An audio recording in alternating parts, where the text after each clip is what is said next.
Good morning, everyone. It is my final consecutive streaming day of the week. And it's a good day, let me tell you, because number one, we got a nice packed podcast full of updates, gaming news, and more. But then it is time for the conclusion of the Elden Ring Shadow of the Erdtree DLC after several weeks of playing it. Today we take on the final boss and seem to wrap it up. See how long it takes, right?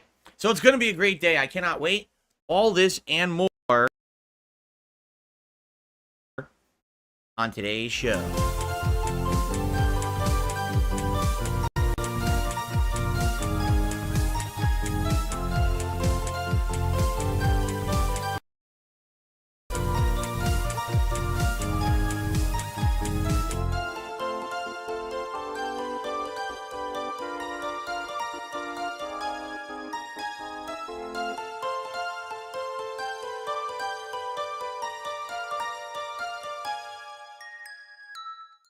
As you can see, we have a special guest that was very eager to make his on-camera appearance for the show today. Welcome back, Jasper Kitty, everyone. Jasper Boy wanted to show up and say hello to everyone. So, I told you guys that basically in the last several weeks to months, actually, behind the scenes, my family and I have had some stuff going on. Various different things, personal things, of various different things that have been messing with my schedule and the like. So it's been unclear when Jasper could or could not come on stream. In fact, he could have come on stream last week, but it was a Street Fighter day. So I had the door closed, and then people were like, "Where's Jasper?" I was like, "Well, if you guys really want, I'll open the door." So I opened it, and he jumped on the chair during a ranked match, distracting me, and I lost because of it. So I had to get him out of the office. So as you can see, yeah, things have been kind of all over the place recently. We are hoping that the schedule will more solidify within the next couple of weeks. Like right now, tomorrow is my day off, Wednesday. And no exaggeration, again, it's just a crazy day. I got to be up at like 6 in the morning tomorrow. That's my day off. I have to be up at 6 in the morning to run around and do errands and appointments and seeing doctors and all kinds of shit tomorrow. So that's what I mean. It's chaotic. But I'm hoping that within the next couple of weeks, things will be better and be more solidified and steady again. And then I could tell you guys exactly what days, I'll have off, if and when Jasper can be on stream, etc. I know it's been very, very sporadic the last couple of weeks, okay? So anyway, welcome Jasper to the show. He'll probably be on my lap for this show because now he's been waiting to be in here for a while. Anyway, I hope you're all doing well, and I welcome you to the Level 1 podcast for Tuesday, the 16th of July, 2024. It is my final consecutive streaming day of the week, meaning I am off from streaming tomorrow. It has been a heck of a week. It has been a heck of a streaming week, right? Great progress and strides in Street Fighter 6 with M. Bison. Now at the end of the Shadow of the Erdtree DLC in Elden Ring. Actually made great progress in Riven, and we're actually close to the end of that. And of course, nice chill streams of Stardew Valley. Have all been awesome this week. It really has been a great streaming week. And now we've been talking about, what's next. And what's next is we're going to check out that Kamitsugami Path of the Goddess game on Friday and see if it's any good. If it's not, then we'll probably bring something else back to the mix. This Saturday is the return of Fallout 4, which we haven't played in over a month now, but we need to finish up with the Nuka-Cola DLC. So we've got a lot going on right now, with summertime fun and gameplay and everything. I'm excited for what's to come. I hope you guys are too. So, shall I partake in a little recap of yesterday of what happened? Because I thought yesterday was a pretty darn good streaming day. So yesterday's podcast, we basically determined the few things that have been determined, meaning the return of Fallout 4, the Kamitsugami thing. We're even starting to solidify things we're going to be doing in a little under 2 weeks during the Digital Summer Party Marathon that I'm going to be doing. By the way, if you're wondering why this door is on camera, it's because the air conditioner is blasting and the door's open because Jasper's in here. But I can't half close it because the wind from the air conditioner just blows it back open anyway. So it's going to be on camera for the podcast. There's nothing I can do. It's just not stoppable. Here it comes.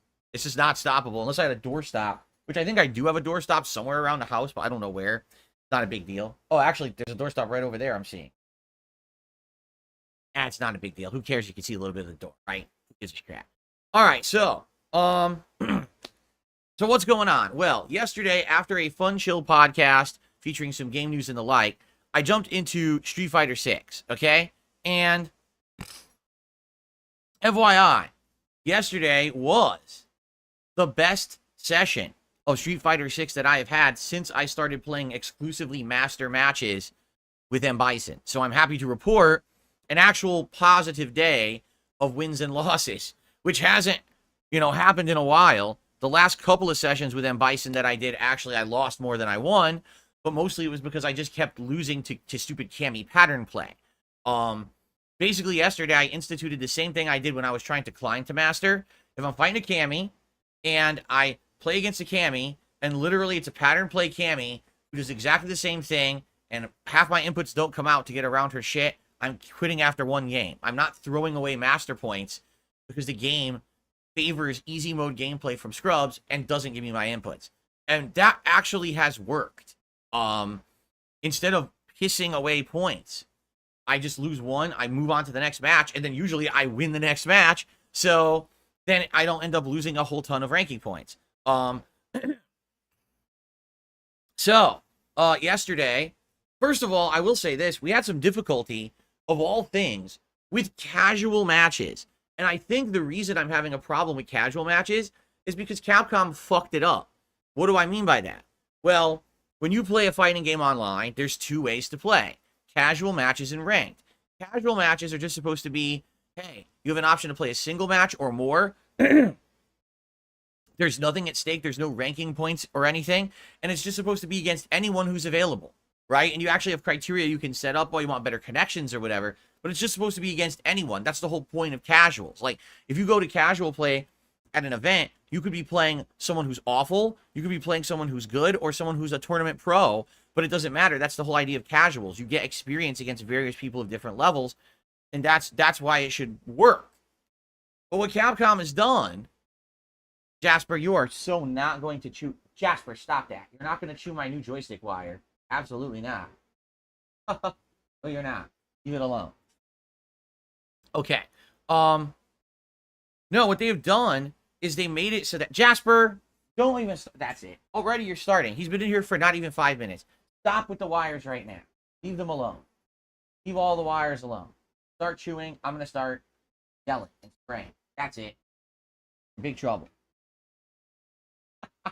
You're in big trouble, mister. Don't bite that wire. I'm telling you right now. Hey! Stop. Okay. So you're going to have a lot of interruptions on the podcast today, as you can tell. No, so what Capcom did is they screwed it up. They made it so that when you do casual play, it literally matchmakes with people of equal level if it can. And if it can't, then it'll throw you into like a random match. But it actually tries. Jasper, stop it. It actually tries to matchmake you with people of equal level, which makes no sense. That would be the equivalent of going to a tournament and saying, I want to do some casual matches, and there's stations set up. Well, if you're a really good pro player, you can play casual matches on that station. If you're kind of good but you're not great, do casual matches on the central station, and if you know you suck, go play casual matches over there on the left. That doesn't happen. You know what I'm saying? It doesn't happen at all. It's not supposed to be like that. That undermines the entire point of casual play, where everyone's supposed to have an equal opportunity to play. In reality, you know what it's supposed to be like? An arcade cabinet. Like back in the day, being in an arcade, and the best player is playing on the arcade cabinet, and everyone steps up and puts their quarter up to challenge that person. And if they beat them, now they're the new king of the castle, and other people then come up to try to fight them. But that's what it's supposed to be like in casual play, simulating an arcade experience.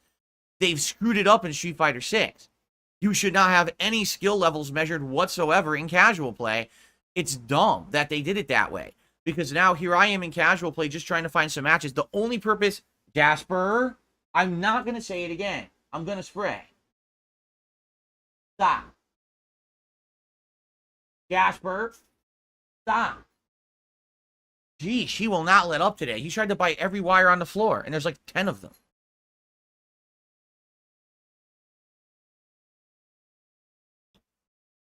Okay. Now, as I was saying, the entire point of casual play for me, I just want to warm up.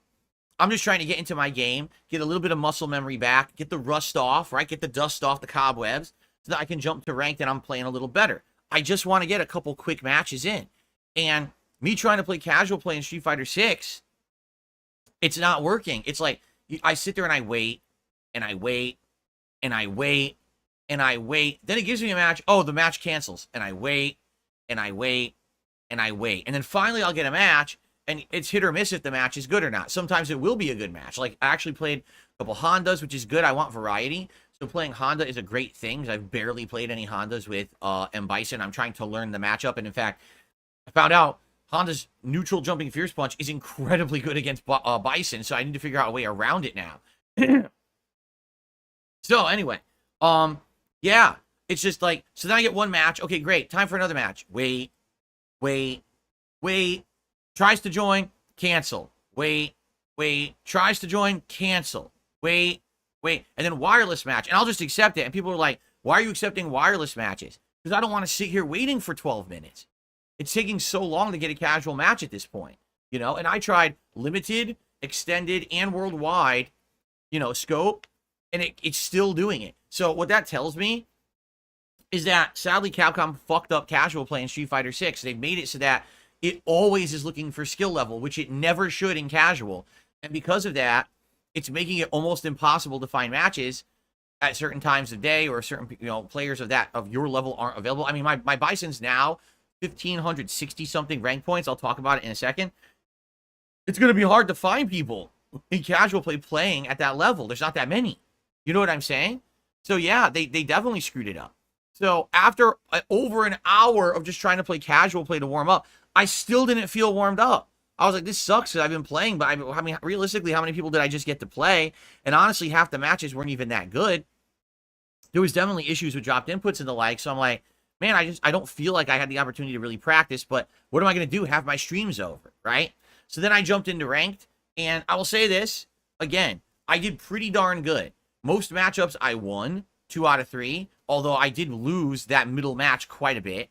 Some of the matchups were against higher ranked people, and even if I went 1 and 2, at least it kind of broke even, so I didn't lose points in those cases.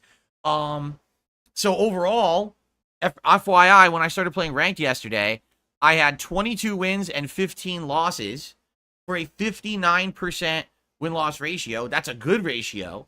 And I had my most points ever. I think it was 1,583 master rank points. But then, you know, I lost and won again. I ended the stream at 1,562 points. So that's the highest I've ever ended a stream at. And let me tell you something. I listened to feedback. I got a piece of feedback that was very, very useful. Okay? Someone had said to me over the last week, they said, Phil, I've noticed a big pattern when you're playing Street Fighter 6. When you get to the end of your stream, right? You always say, oh, it's last match. But then after that, you say, oh, you just want to squeeze in one more match. And almost every single time you've said that, you end up losing the final match, and then you lose points right at the last minute, and it drops your score. Likely, that's because you're already exhausted, and you're just trying to squeeze in a final win, but you're not going to play as well in those situations, so just don't do it, right? If you have this final match mentality, don't do it. If you're at the end of your stream, end it. If you actually do have time for a final match, like you have like 5 more minutes, then do it. But if you really truly are at the end of your stream, don't extend the stream to do another set. It's just not going to pan out. So yesterday, no exaggeration, it had just hit 4 p.m. And I'm like, dude, I'm craving another set right now. Let's do it. And then it resonated in my head. It was like, don't do it. Don't do it. Don't. I was like, I'm going to go ahead and no, we're not going to do it. So I ended at 1562, and I didn't blow it and dump a bunch of points. Because if I had lost 2 there, I might have lost another 20 points and gone back down to 1540, which was actually my previous rank was 1541. So, you know what I'm saying? Like, it definitely could have ended up poorly for me.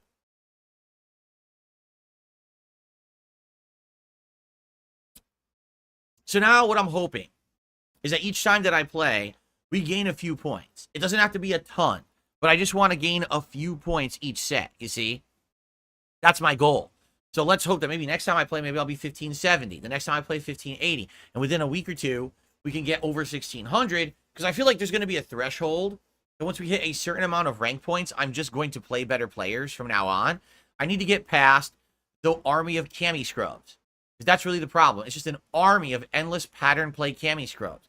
And sadly, pattern play with Cammy can work because it's literally a guessing game to get out unless you have a reversal. So if you're a top tier character with an invincible reversal, you can get out of Cammy's bullshit and it's easy. But anyone else who doesn't have a true reversal, you get stuck in the corner, 50-50 mix-up, game over if you guess wrong. And that's the problem. It's just luck. It's not skill. It's literal luck to anyone who can do it. So for me, I need to get out of that range so I'm not facing this army of crappy Cammies so that I can actually get to good gameplay, okay?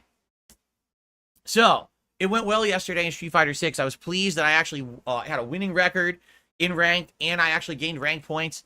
And next time around on Thursday, we resume, okay?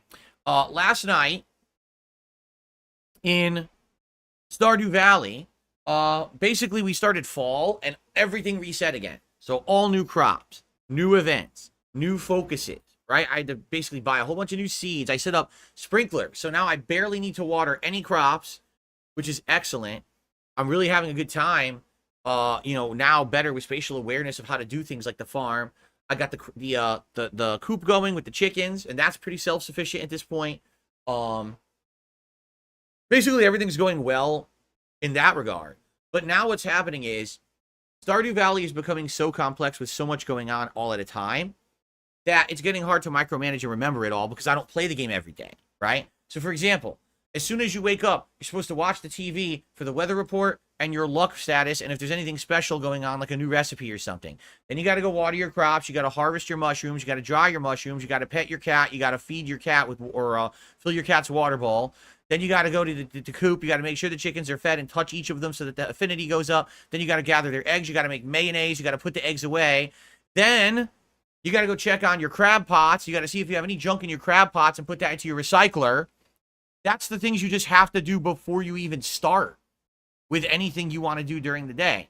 Then the question, what do I want to do today? Do I want to go fishing? Do I want to go into the cave and do some mining and kill some monsters and try to go down cave levels? Do I want to do some miscellaneous quests for the people in town? You know what I mean? Like, and that's just a few things. And that's like every single day in Stardew Valley is like that.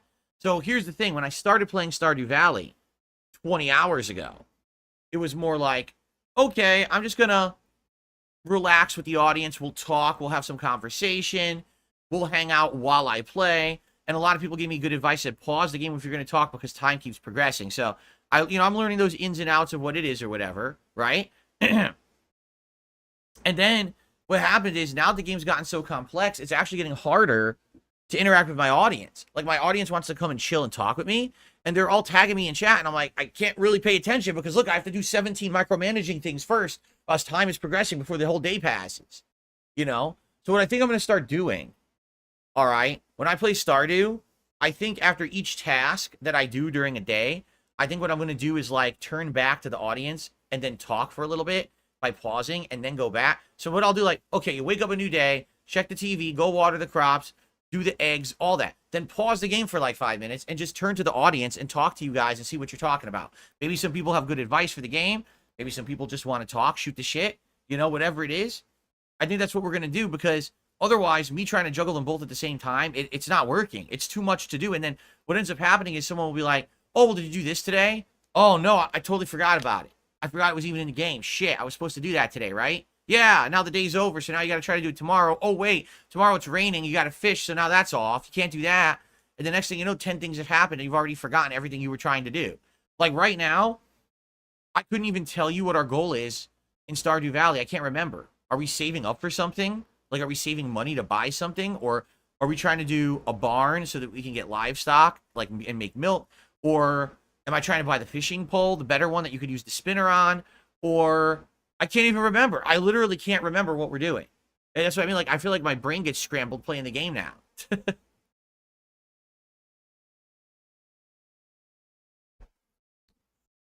So, good stuff there. It was a good stream, a fun stream, but it was definitely a confusing stream. Okay? Now, I'll just say one thing. Yesterday, for some reason, support on the Street Fighter stream was not very good. We didn't even hit the tier 1 tip skull. There was almost no super chats or memberships. It was like almost a dead stream for support. I don't know why. It was actually a really good stream if you look at the gameplay. I was actually doing much better. My combos were getting better. I was actually doing better hit confirms and drive rushes. And like I said, I actually won more than I lost. So I don't actually know what happened there. It could just be a one-off. And if that's the case, it's not concerning. It will be concerning if I continue to play Street Fighter 6 and get better with Bison, but then support goes away, then I can't play it as much. And the downfall of that is the only reason I'm getting better with Bison and I'm getting higher master rank is because I'm playing 2-3 times a week. If I reduce it down to 2 times a week, 1 time a week, I'm done. I'll never be able to hang at the level I'm playing. I'll be just losing constantly. So I guess we have to figure out what happened. And like I said, hopefully on Thursday, when I do another major stream, it won't be that. It'll be the opposite. But I guess we'll have to see what happens on Thursday and continue on there. Okay? All right. So yesterday was a great streaming day. In my opinion, I had a great time with it. And it was a good balance. You know, the stress of Street Fighter, but then you balance that with Stardew Valley, which is more chill and interactive. It was good. I had a good time with it. Okay? So now today, it's time finally, folks. Yes, after over 2 weeks, almost 3 weeks. I'm trying to remember when it actually originally came out. But today is the conclusion of the Elden Ring Shadow of the Erdtree DLC. I can't remember exactly the date when we started playing it when it released. It was a Friday, right? So I think it's almost 3 weeks. I think this Friday would be 3 weeks. So we're about 40 hours in, just under 40 hours in. And we're at the end. We're at the final boss. There's literally only one thing I didn't do in the DLC. Well, okay, there's 2. I didn't fight the stupid death birds. Why? Because the death birds are so boring and repetitive, and we've already fought 100 of them in the main game, so I didn't see a reason to do the death bird stuff again a second time. Like, why would I want to fight the same repetitive death birds? Just like, why do I want to fight the same repetitive dragon drake things, but they were all over the map, so I just took them out when I could? That's the one thing we didn't do. The other thing is that there's that optional giant dragon Senenasac axe or whatever his name is, and it's just a tedious and annoying boss fight because he's in lightning, so he just does insane damage for no reason. It's not even that the boss is tough, it's that there's, you know, environmental damage that takes your entire life bar down. So there's 2 optional things we could decide to do if we so choose. We don't have to. But anyway, in regards to Elden Ring, we're done. We're on the final boss. And we actually have fought him for about roughly a half hour. I already know kind of his first phase pattern. It's just about me timed blocking properly and getting the correct counterattacks without getting hit after. I get the feeling I could pretty much master the first phase. The second phase, I've only seen a few times, but honestly, it doesn't seem that tough. The tougher part about the second phase is that he has a grab attack, and if he grabs you twice, it's instant death. So I have to basically learn how to dodge that grab so he doesn't grab me. But outside of that, I bet I could probably learn the second phase, you know, within a bit. I think today we might do it. I don't know. I'm not guaranteeing that because, quite frankly, whenever I say something, oh, I think I'll take care of it, and then it's like a joke, and I suck, and I won't do it. So the thing is, I am in no rush to finish Shadow of the Erdtree, right? I'm not. I don't have to finish it today. There's no, impending stuff coming up that we have to finish it. If we need to keep playing it, we can. But with a 3-hour stream, yeah, I'm going to lean towards the fact that I'm probably going to beat it today, maybe. You know, maybe not, but probably.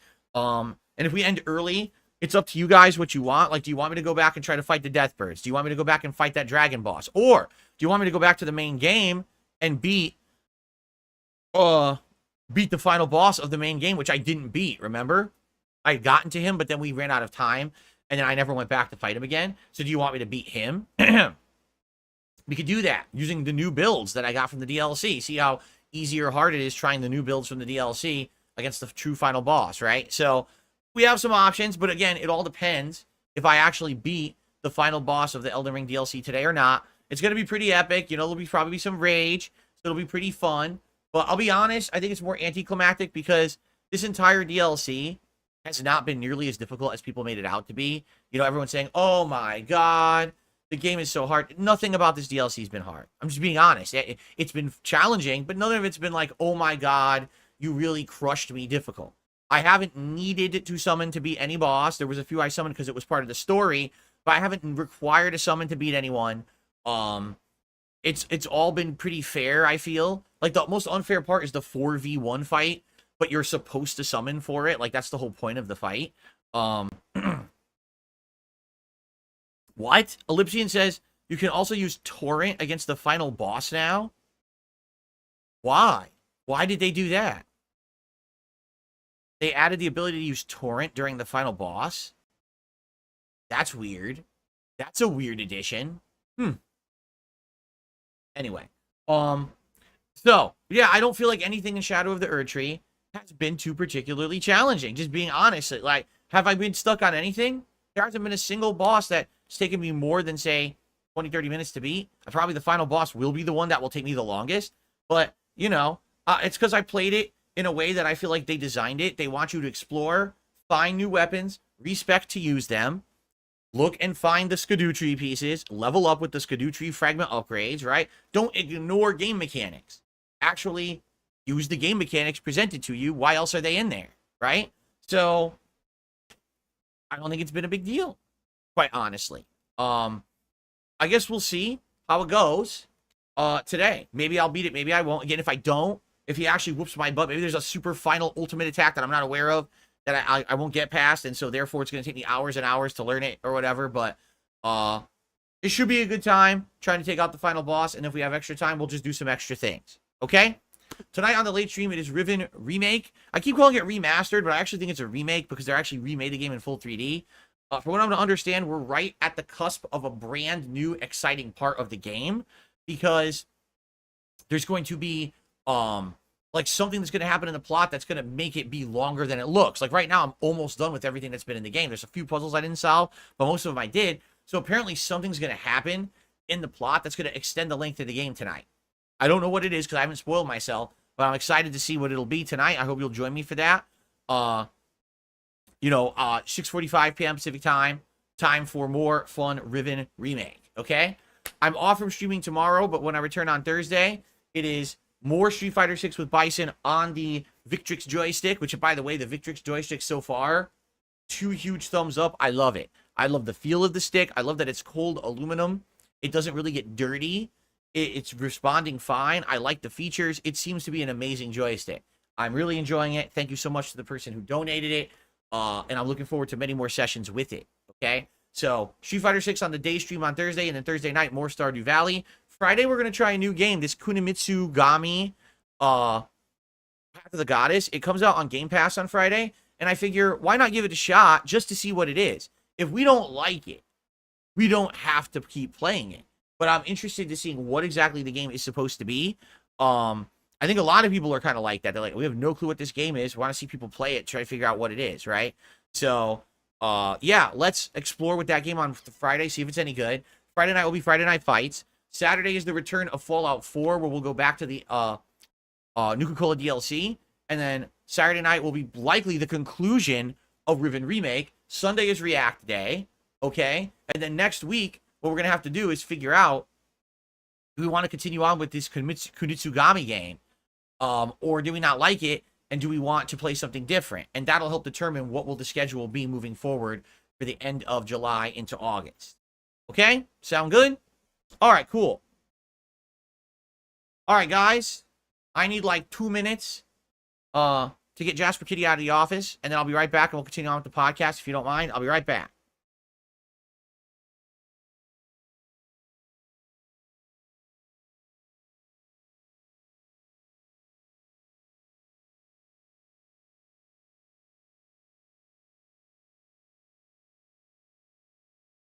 Myself, I am totally hearing things. That is, I convinced myself that I was hearing my wife arrive home, and she wasn't home. I totally thought I heard my wife arrive home. I just walked downstairs. I'm looking around. I'm like, she's not home. The door's not open. Keys aren't here. Like, she's not home. I completely heard things. I don't even know what I heard to think that it was that noise, but yeah. Sometimes your head does that too. Like, your head will convince you of something, and then it's not really happening. But yeah, there's nothing down there. Like, boy, I'm stupid. Because I thought, my wife actually shouldn't be home yet. That's what I thought. I was like, uh-oh, she's home a little early. I wonder what happened. I go down there, there's no one there. Okay.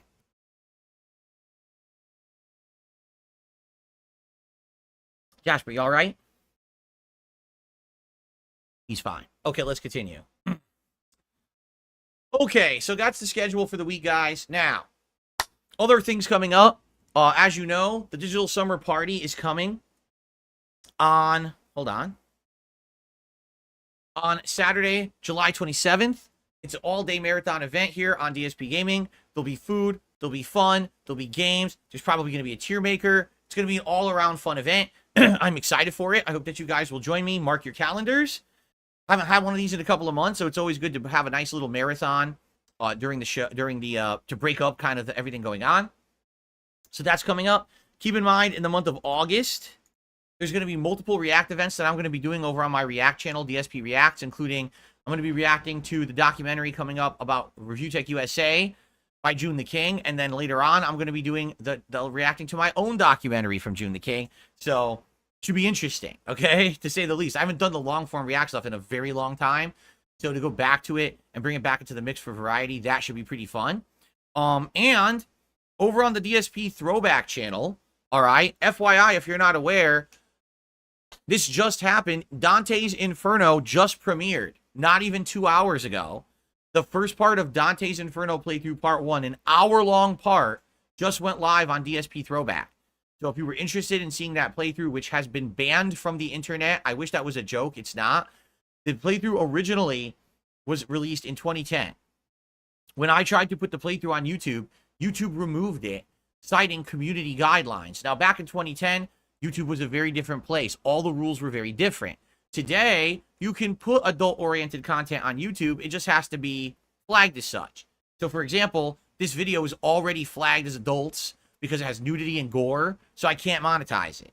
So if you like that video, please consider supporting DSP Throwback in another way. Go watch a different video that actually is monetized. Leave a super thanks on a different video. Maybe leave a tip. You can find a tip in the description of that video. Because I can't make anything on the video. YouTube demonetizes it for adult content, all right? But the good news is, for the first time ever, you're going to be able to see the first 3+ chapters of Dante's Inferno on DSP Throwback. I think it's around 7 to 8 hours of gameplay, but then I was forced to basically stop playing it because YouTube wouldn't let me upload it anymore. Like, they were flagging every video and taking it down and saying, oh, you're violating our community guidelines, stop uploading this game. Like, oh my God, what a stupid place YouTube was 13 years ago, right? Now, it's all allowed, just, don't monetize it, which I don't really care, right? So, yeah, and, please check it out. It'll actually be alternating right now with LA Noire back and forth pretty much every day or every other day over on DSP Throwback. Now, when LA Noire finishes, we're looking for a new playthrough to do. And I think I'm starting to narrow it down. I think definitely Assassin's Creed 2 is definitely one of the considerations. And I would say one of the original 3 GTA games that I played in 2012 that were the PS2 originals, played on my HD TV, so they had a lot of input lag and problems. And also, they had music in them. And that's really the problem, is even though you could go watch those playthroughs right now on this channel from 2012, half of those are muted or blocked. Why? Like, the entire parts are missing. And people are like, I don't understand. I'm watching the playthrough. Why are parts missing? Because of the licensed music. The licensed music essentially destroyed those playthroughs when YouTube changed in 2013. Before 2013, you could have licensed music in any video you wanted on YouTube, and it was never a problem. And then all of a sudden in 2013, they launched this stupid content system, and it flags everyone's videos and ends up removing tons of them from YouTube. And a lot of my original GTA playthroughs were affected by that. So what we could do is pick one of the original GTA playthroughs and have it wipe the music. Now, I know that sucks because you guys like the music, but what can you do? It's that or it's blocked. So I'd rather take it with no music than blocked and unwatchable, right? So those playthroughs are epic. The original ones, a lot of people really, really enjoyed for having hilarious moments and the like. This would be a way for you to be able to watch them without interruption or muting or problems. You'd still hear the commentary. You just hear no music. It'd be more garbled. You'd hear some of it, but it would be garbled, so YouTube's algorithm wouldn't catch it and mute it, okay? So maybe that, so I'm debating, what should be the next major playthrough for the Throwback channel? I'm not sure. We're trying to figure that out. But please give me your feedback on what you would like to see. I still need feedback. We figured out the other 2 things. Like, we figured out it's going to be Fallout 4, and we're going to try Kamitsugami, and if that doesn't work out, we'll do something else. So we know what we're doing on this channel for the next week. We kind of know what we're doing for the Digital Summer Party. We got our answers, but it's really this Throwback stuff we haven't nailed down yet. So I'm very interested in your feedback on what should be the next major playthrough so we can start work on that. Okay? Let me know what you think. Okay. Cool. So I think we covered every topic I wanted to cover. I think it's now going to be time for some news. Very good. One second, everybody. 1 second, and then we're going to get to the news.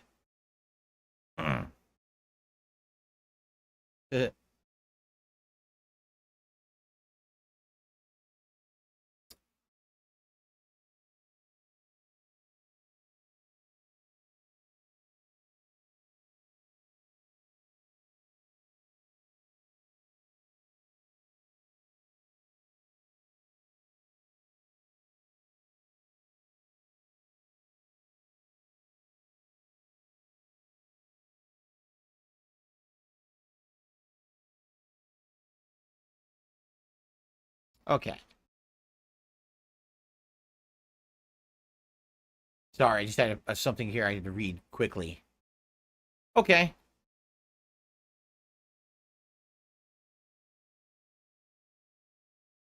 It has 100% been confirmed. We were speculating yesterday, but now it has been confirmed that the Call of Duty Black Ops 6 beta will take place on August 30th for those who have early access, or September 6th open beta, and it's all day one across all platforms. There's no longer, oh, this console gets it early, then the PC guys get it, then this console gets it. It's all simultaneous. This is one of the major changes Microsoft is making since they bought Activision Blizzard. There's no more exclusivity deals. Okay? Now, with this beta, if you have Game Pass Ultimate, you have access early. So I have early access to this beta on August 30th. So yes, absolutely, I will be playing Call of Duty Black Ops 6 on August 30th to check it out. Primarily what I want to check out is if I play it at 1080p, but with the VRR enabled at 120 hertz, will the game run at above 60 frames per second on my Xbox Series X? And if it does, how crazy will that look? Will that benefit me competitively playing the game? It very well might. Having a higher frame rate in an FPS literally gives you an advantage. So I'm very curious how that will look. I've never seen a game 120 frames before. So I'm interested to see how it will run and how it will affect things. So I will be checking that out on August 30th. In fact, I'm going to put that right now into my schedule. That's the same day as Star Wars Outlaws. So likely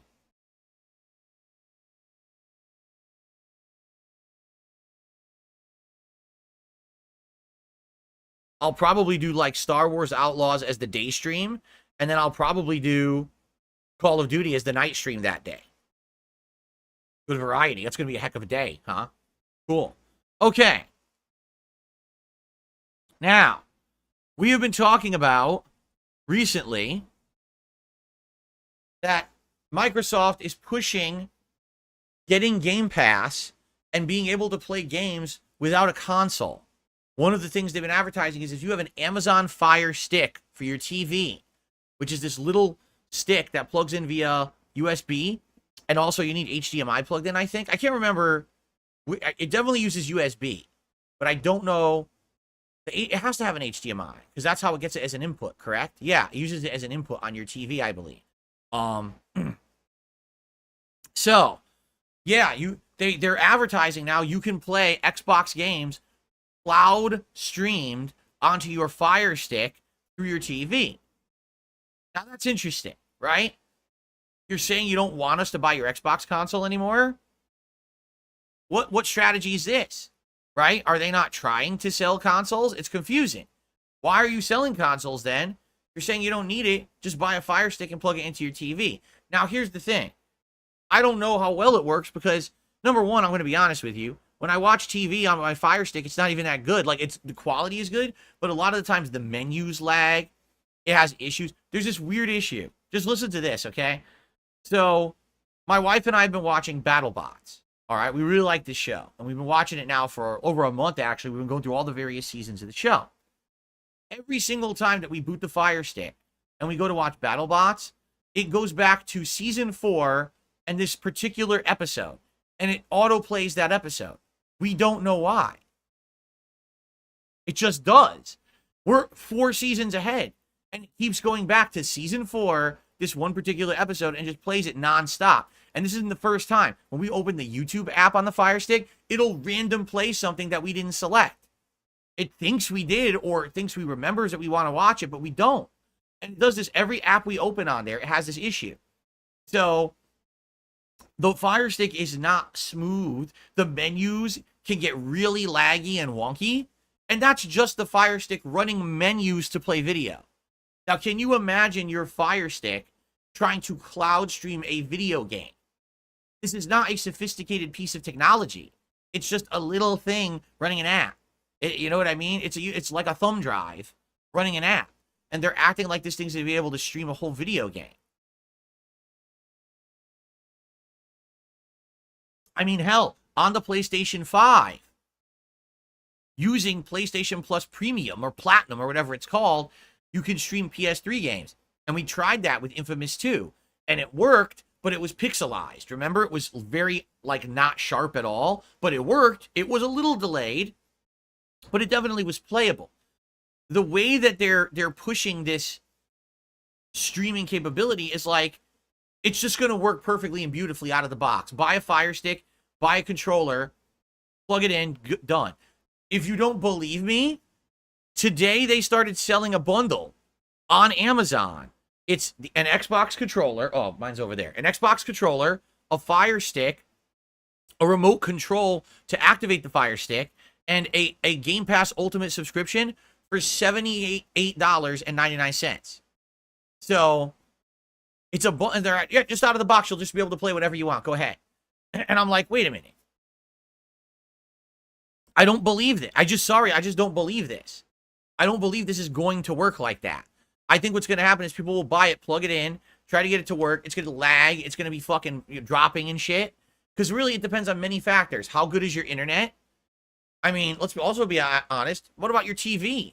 Is your TV even good enough? How old is your TV? Right? Maybe the age of your TV could determine how well the Fire Stick's going to work with it. So they're selling this as a package as if it's just going to work, boom, instant. And I don't believe them. Now, I haven't tried it because my Fire Stick barely works as it is. Maybe what I would have to do is buy a new Fire Stick, the new version, and then maybe I could test it on my TV. The other thing is, how exactly does your controller work with this? Because the controller isn't working with the TV. The controller would be working with the Fire Stick. Where do you plug in a wireless adapter to your Fire Stick? The Fire Stick is a USB and an HDMI. That's it. That's the whole thing. So where are you plugging this in exactly? I don't know. People are saying there's Bluetooth connectivity. Really? So let me get this straight. Not only do you want this thing streaming a full quality 1080p video game over the internet through the cloud, you also want it to be wirelessly Bluetooth connecting to devices in your home. This Fire Stick. Not this PC, not this gaming console. This Fire Stick. I mean, guys, listen. Maybe, okay, hold on. Maybe I'm just a cynic, right? Maybe I really am. Let me see if I can find it. I haven't done this in a long time. Oh, maybe I don't have it anymore. Oh, maybe I don't have it anymore. Oh, here it is. Maybe I am just the old man yelling at the... Like, in this case, I literally am an old man yelling at the cloud streaming. Right? Darn nation, these kids think they're going to stream their games without a console? Right? But maybe I am that. But to me, I'm like, I'm sorry. I'm just very skeptical that this is going to work. Right? But what's weird about it is they're selling it. You buy it right now for $79. So I guess they're under the impression it's ready to go. I guess we'll have to see. Yeah, I guess we'll have to see. I don't know. Right now, I don't have any desire to buy a new Fire Stick. But maybe I should upgrade my Fire Stick. I guess I'd have to see about syncing my Xbox controller to the Fire Stick. I guess you'd have to use batteries then, because right now, Well, my controller here, my wife's downstairs, we plug in directly with USB, and you can't do that with the Fire Stick. You'd have to do wireless. Yeah, I don't know. I guess we'll have to figure it out, but it just doesn't seem to me like it's going to work. But maybe it is. It's just weird that they just started advertising this package. And again, what is Microsoft's end game? It's very confusing. I thought they wanted to sell consoles. I guess not. I guess they gave up on console war now. They're done with it, I guess. Are they done with the console wars? We don't want to sell consoles anymore. Who cares about the Xbox? Maybe they're throwing in the towel. I don't know. Anyway, so it's official. This morning, Square Enix released the official order which you should play the Kingdom Hearts series. For those who always wanted to jump into Kingdom Hearts and you have no idea how to play the games because there's so many of them, are you ready for this? I'm about to read you the official listing. This is how you should play Kingdom Hearts. Ready? Okay. Part 1, Kingdom Hearts Final Mix. Part 2, Kingdom Hearts RE Chain of Memories. Number 3, Kingdom Hearts 2 Final Mix. Number 4, Kingdom Hearts 358 over 2 days, the HD cutscene compilation. Number 5, Kingdom Hearts Birth by Sleep Final Mix. Number 6, Kingdom Hearts Recoded HD cutscene compilation. Okay, that's not it. We're not done. Where are you going? Why are you getting out of your chair? No, we're not even halfway through yet. I still have to give you the second half of what you have to do to play Kingdom Hearts. Okay? Number 7, Kingdom Hearts Dream Drop Distance HD. Number 8, Kingdom Hearts Cross Back Cover, which is just a movie. Yes, you have to watch that. If you miss that, you're missing critical pieces of lore. You must watch that 8th in order.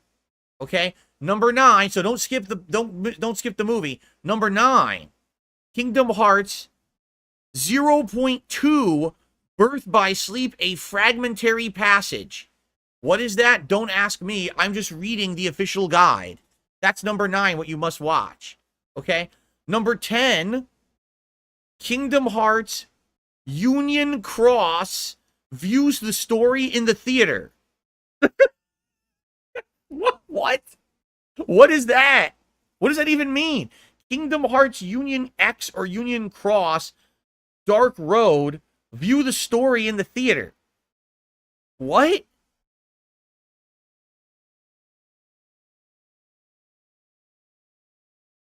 I mean, it's gotten so bad, I don't even understand what they're saying. Like, how would you, what is that? How would you even access that? What are they talking about?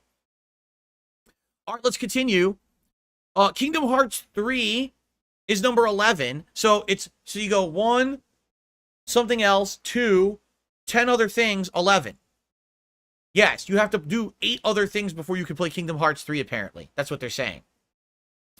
So Kingdom Hearts 3, then Kingdom Hearts 3 plus the Remind DLC, and then lastly, the last piece of Kingdom Hearts for now, part 13, Kingdom Hearts Union Cross Dark Road.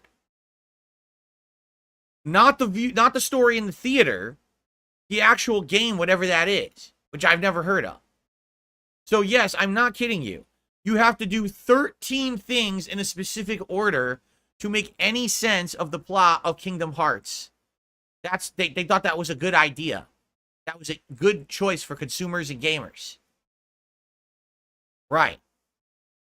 So, I mean, I guess that makes sense why when I played Kingdom Hearts 3, I literally had no idea what 90% of the plot meant.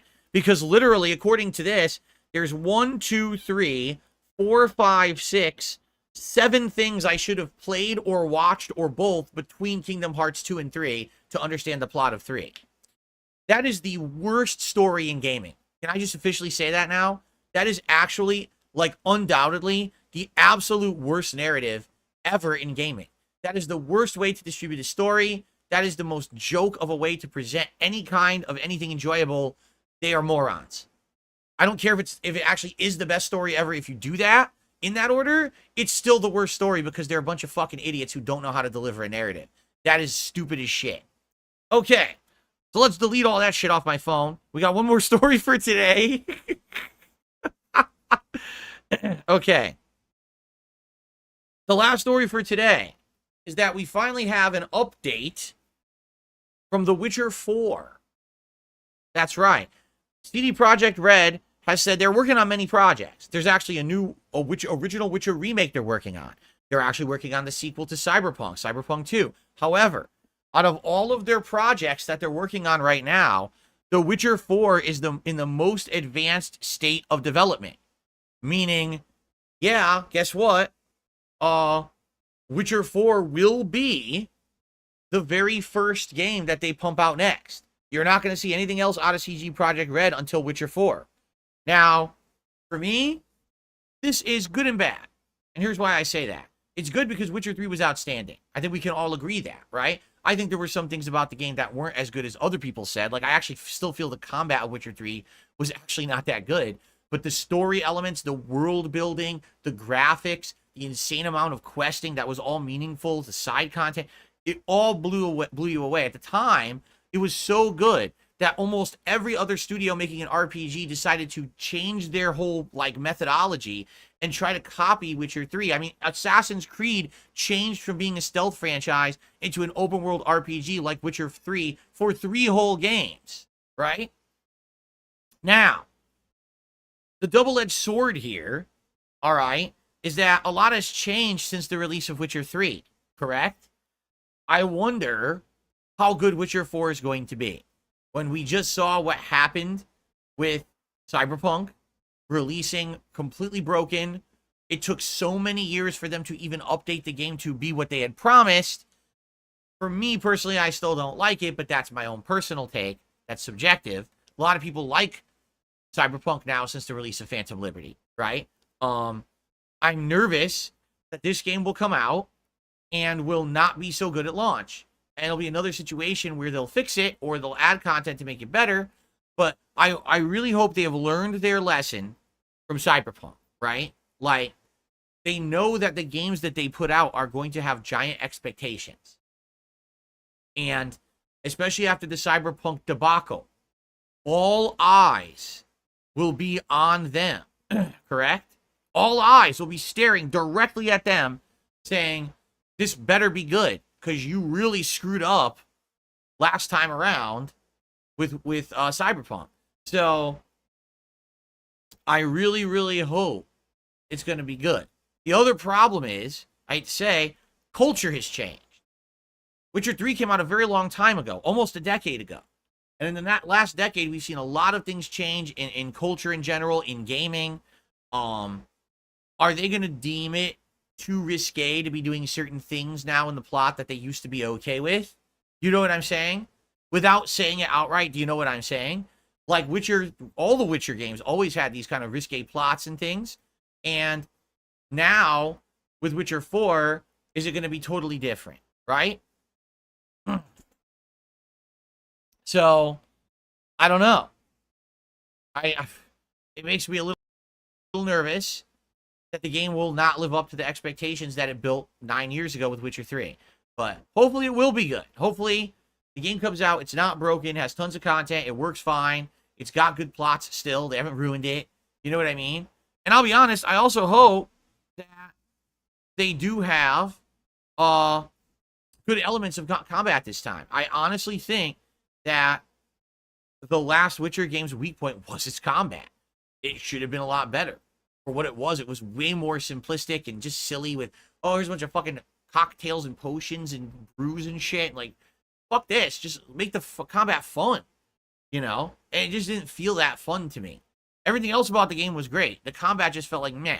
So, if they improve that and they make it fully functional, it has the amount of content and story as 3, but I think it's going to be fine. But I guess we'll have to see when the game comes out. Of course, we have no release date information or anything. It's very preliminary, but they're basically saying that's the game that's most advanced in their development cycle. Okay? All right. That today is the news. I hope that you guys are excited for that and enjoyed it. All right. So, folks, what we'll do now is a few shout-outs. We'll have the show go to a little bit of Q&A, and we'll go from there. So, shout-outs-wise, we actually start off today with Iron Chef Sakai, who themselves became a super supporter of the channel and then gifted 5 memberships, but my screen is only saying 4 got gifted. It's saying Andy, Crema de Coco, Carlos, and Zhang got gifted memberships, so congrats. I don't know if the 5th one ever went out. My screen doesn't say that, but it was an hour ago, so there's no way for me to check on it. Hopefully the 5th one did go out. As I've been explaining to you guys, there have been many issues on YouTube in the last week. The revenue wasn't being counted properly. Gifted memberships weren't going out properly. Some people were saying they were getting errors when they were trying to super chat. So there's been bugs and issues on YouTube all week long. If you gift memberships, they may go out right away. They may take a while. It doesn't seem like there's anything that determines that. It just messes up by itself. So it is what it is, I guess. All right. Someone in chat just says, did I see the Street Fighter 6 news? Awesome, right? No, I don't know what you're talking about. Is there news that just hit? Street Fighter 6 news? Uh,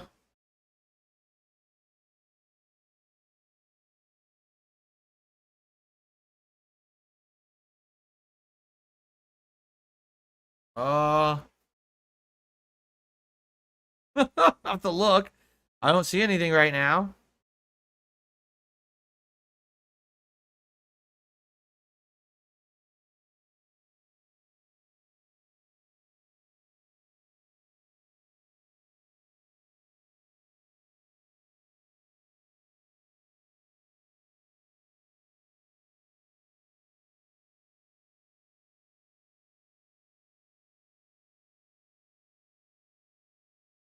No, don't really see it. I don't see any news about Street Fighter 6. So. They're removing Cammy entirely. Good stuff. Okay. Anyway. No, I didn't hear about any Street Fighter 6 news. Okay. First tip of the day is a $1.50 tip. Okay, so let's see.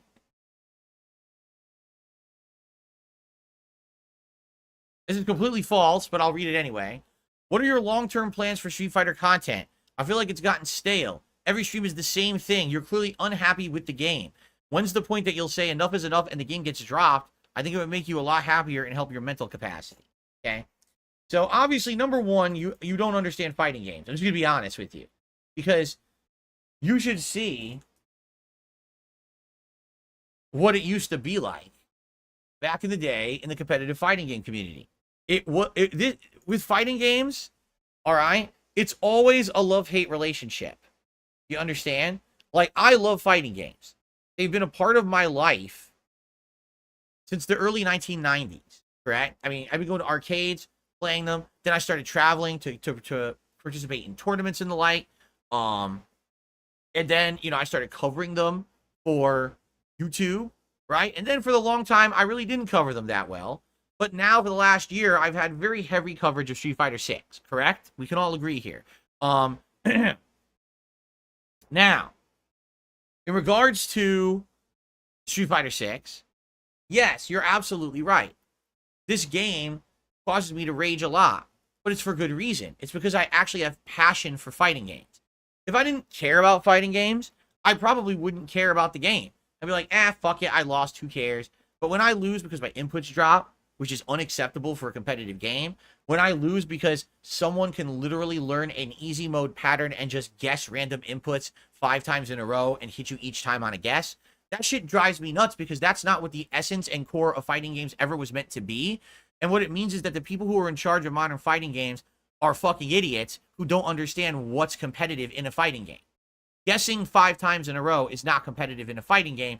That's the equivalent of gambling in a casino, guessing something or rolling dice or doubling down on a fucking hand in blackjack or, oh man, put it all on the river, right? Like, that's not Street Fighter. This is supposed to be a competition, not a gambling match, you see? And that's what drives me nuts. Those are the 2 things that are pissing me off right now. Netcode dropping inputs and the gambling that's in the game. Those 2 things, in my opinion, ruin this game online and make it not a fully enjoyable experience, okay?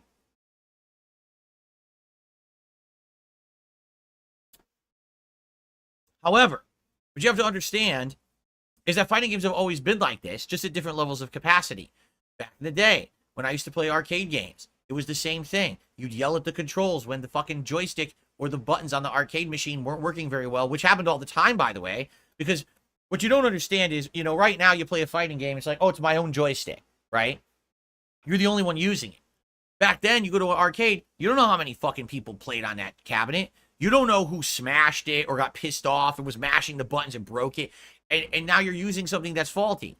And now you put your money into play, and the thing doesn't even work. That it was a common thing where you would have malfunctions and things on arcade cabinets. So controls were always a factor back in the day for competitive fighting games. They really were. Today, it's the online component. Back then, it was the actual physical hardware of the arcade. Of course, every Street Fighter was different. Every Street Fighter had something broken or annoying that people didn't like. Hell, in Street Fighter 3, the entire first 2 iterations of the game had broken characters with infinite combos. And you just had to deal with it because guess what? They didn't patch games back then. So every character, everyone had to deal with Ibuki and broken Akuma and shit like that. And there's nothing you could do about it. You just sit there and you bitch about it all day, but then you got to find a way to kind of deal with it or just lose to it a lot, which is pretty much what happened. Look at tournament results. Those characters dominated because they were broken, right? This has always been the way with fighting games. The thing is, what you've seen is you see a new generation of kids who've come out. Jasper, you're not going to bite that wire. He's starting again. It's been an hour. Now he's going to start biting the wire again.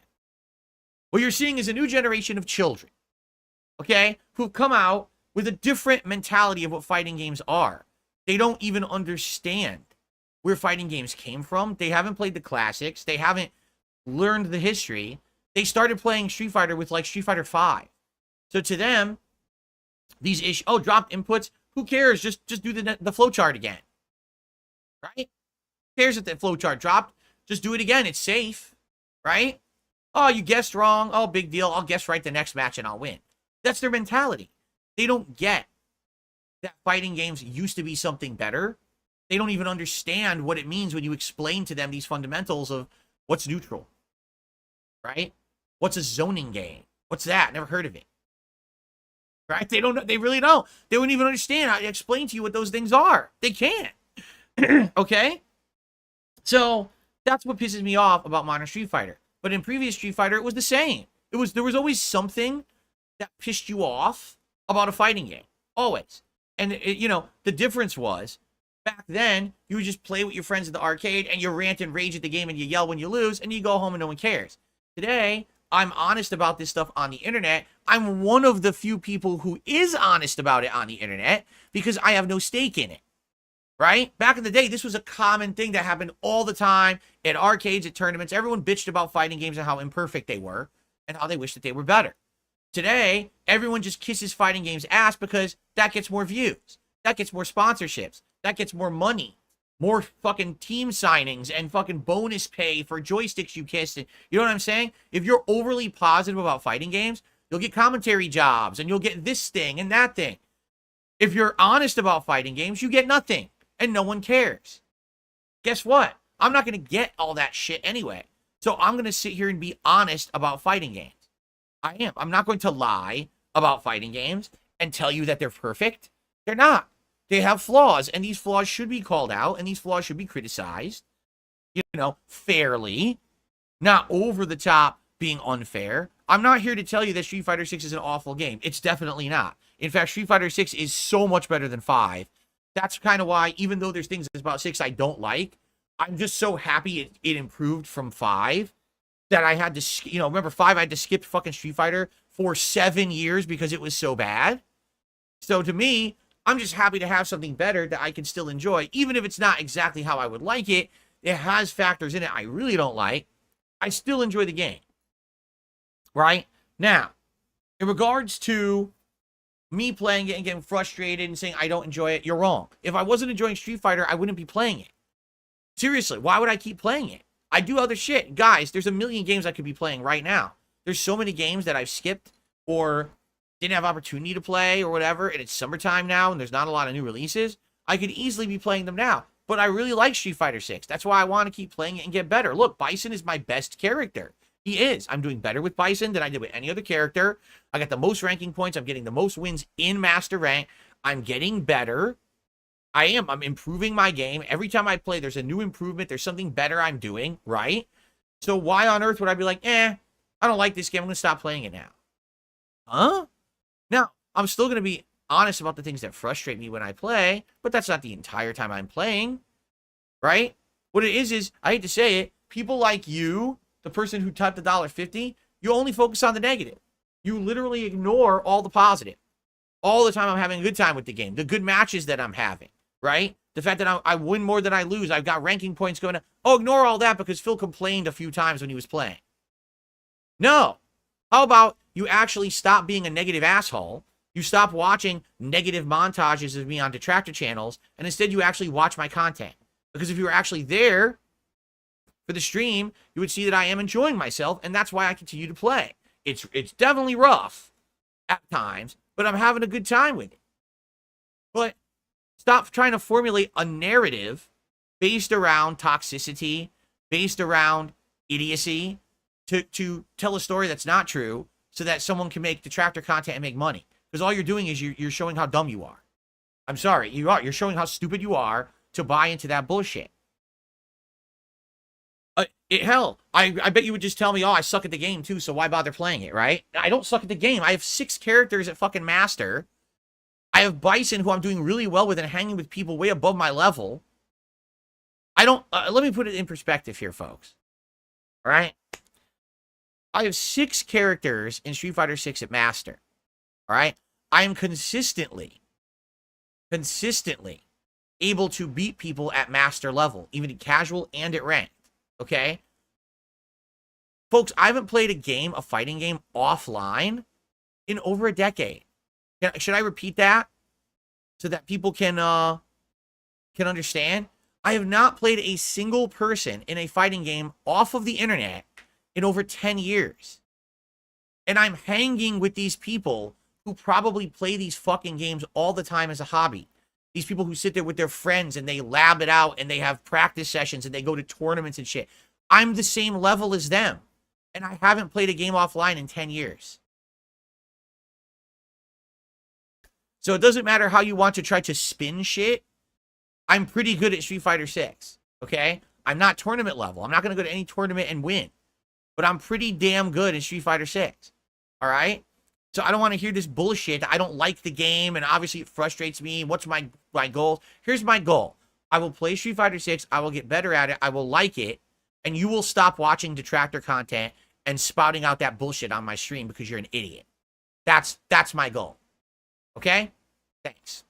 Okay, cool. Yeah. All right. So what is going on today, guys? What's up, Game Boy? Good morning. How you doing?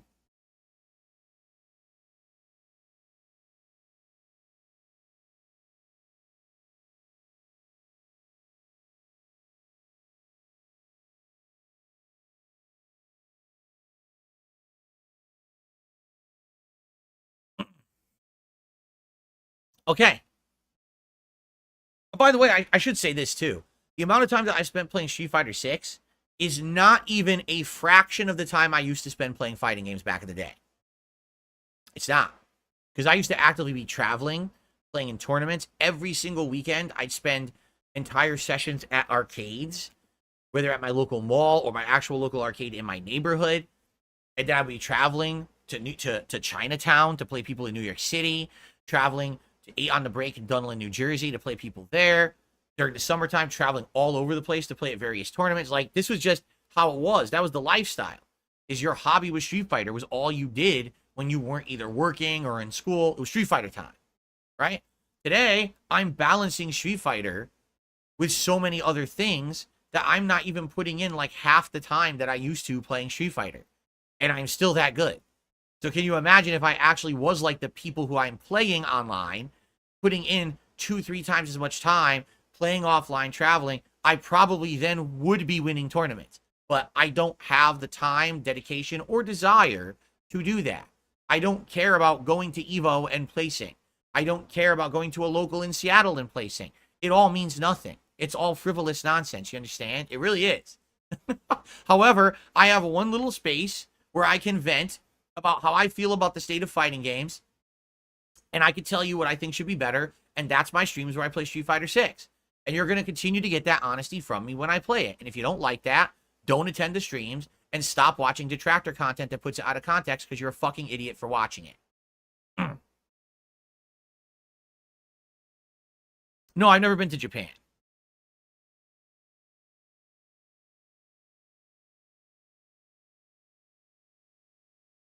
All right. We got a little bit of extra time. Not too much, but we have a little bit of extra time. So let's open up the chat to a little bit of Q&A. All right. And go from there.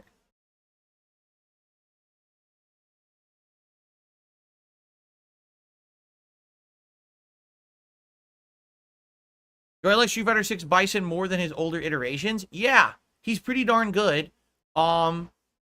He reminds me of a couple different versions. He reminds me of actually the version of all games.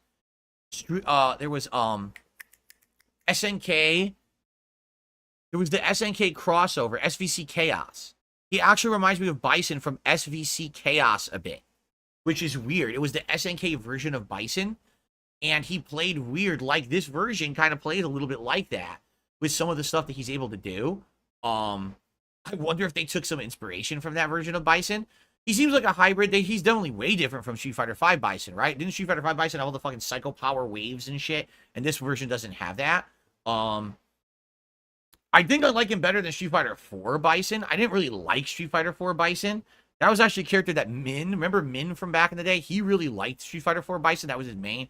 I didn't like him. I think I like this version better.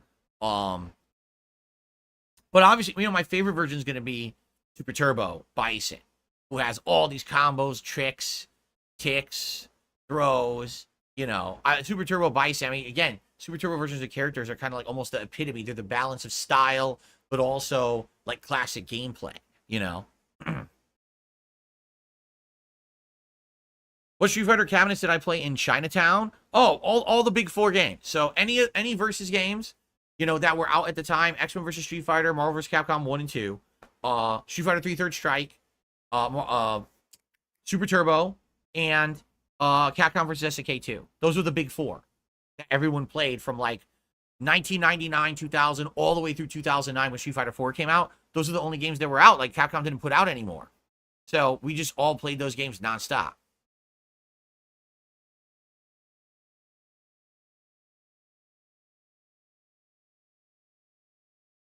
If we don't finish Elden Ring today, when will we see it again? We'll do it again on Saturday. We'll bump Fallout. We're in no rush to bring Fallout back, to make it clear. Fallout is what we're going to do when we finish these things. So once the Elden Ring DLC is done, that's when Fallout comes back. Will I be using Torrent in the Elden Ring boss fight today? You cannot use Torrent in the final Elden Ring boss fight today. You misunderstood. Apparently you can use Torrent in the final boss of the base game now. The giant Elden Beast thing. Then you can use Torrent. You cannot use Torrent in the fight against the final DLC boss.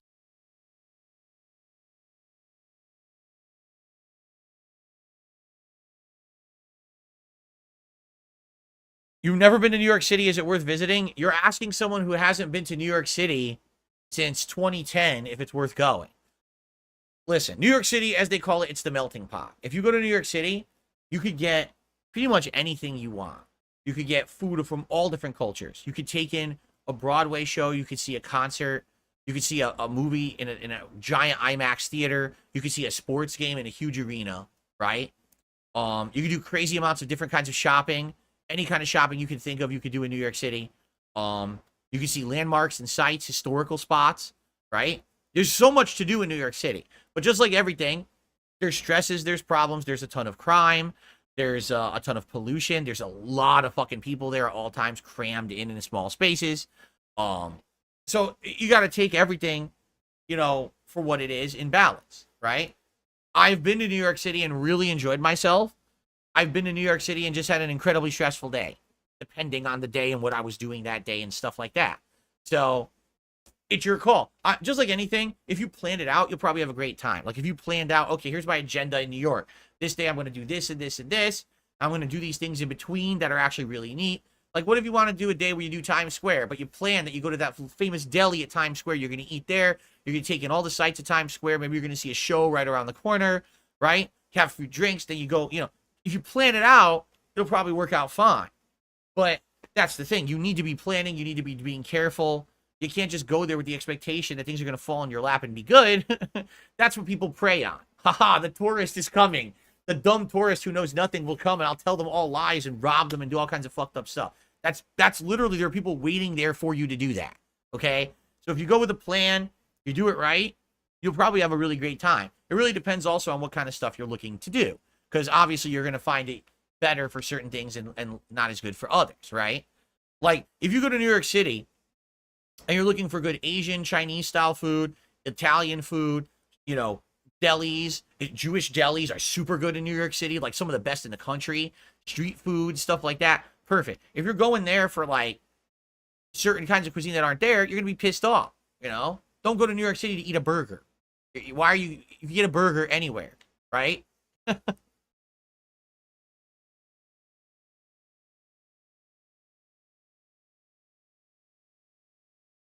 When I ever do a playthrough of Tales of Vesperia. Tales of Vesperia was an RPG that I played during the year of 2007 when I was trying to get back into console. It was either 2007 or 2008. It was one of those years.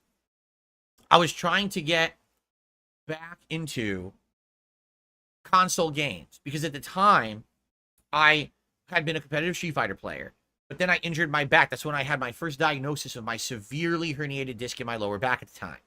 So I knew I wasn't going to be able to travel anymore. And because of that, I needed to find something else to do with my time. And I was like, dude, I've been ignoring like console video games for like the longest time when I was traveling to play Street Fighter. And so I just on a whim wanted to try this Tales of Vesperia game. And I freaking loved it. I loved the music. I loved the graphics because it was anime style, but it was actually a nice visual style. The combat was super fun. To be doing a giant combo with one character, tag in the next, they continue the combo, tag in the next, they finish the combo with a giant triple team or whatever it was. It had tons of content, lots of side content and exploration. The story was good. The voice acting I enjoyed. Just everything about it was like a joy to me because I hadn't played RPGs or anything in such a long time. And I was like, wow, this is what JRPGs are now. I grew up in the era of the classic Final Fantasies and all the way to Final Fantasy VII. And then I played like Suikoden and stuff like that. I hadn't played a modern RPG in almost a decade. And I played it. I was like, oh my God, this game is so good. Now, would I play it today? I don't know. I don't know if my audience would like it. It's already a very outdated game. And quite frankly, people might just find it too repetitive, too boring for today. Maybe for the time it was great, 15, 16, 17 years ago. Damn. But, no, not 17 years ago. What am I talking about? Wait, it was 17 years ago? Oh my God, it really was. Holy shit. 17 years ago. Tales of Vesperia. So I don't know. I don't know if people would actually like me to play that. I mean, I'm always open-minded. I always say one day I'm going to play Lost Odyssey, right? I always say that. But at this point, I don't know if it'll ever happen. Did I play GTA Online? Yes. First, I tried to play it when it first launched, and it didn't work for a whole week. Then when they got it working, I tried it, and I was incredibly disappointed because I was expecting it to be like Red Dead Redemption 1 Online, kind of like with their Suicide Kings and stuff that I was able to do. And none of that was present in GTA Online. They had so severely limited what you could do with the online that I didn't like it. I went back when they actually released heists, and admittedly, I thought the heists were okay. It was kind of fun, but it was too short-lived. Once you beat the heist, I was like bored. There's nothing to do. So that was it. That was my last experience with GTA Online was when the heist released. I played it at launch, and that was it. I never touched it again. So.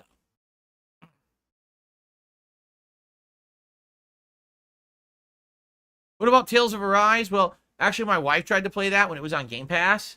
She didn't really like it. I was watching her play it. I was like, yeah, it's definitely a very repetitive JRPG style game. You have to be used to that style of game. She didn't really like it. Would I play it? Nah.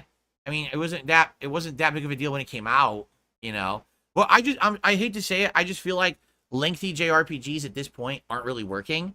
Like, if I do a classic throwback JRPG, that's one thing because that's something from my past and it's something that I can add a lot of context and passion for. But a new one, they're just not doing well. I mean, if Final Fantasy VII Rebirth flopped on this channel when it was a new release, what makes you think Tales of Arise is going to get views, right? And that's something that I can't control. I have passion for JRPGs. I enjoy them. Sadly, that doesn't really translate over to the audience, and there's not much I can do about that.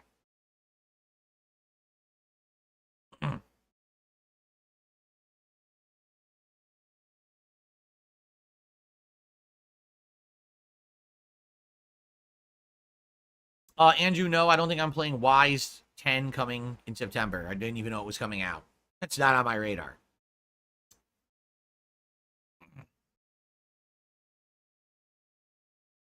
OMG, why do you always ask me so intrusively about things I'm doing on my day off? No, for the record, no, I'm not getting a haircut tomorrow.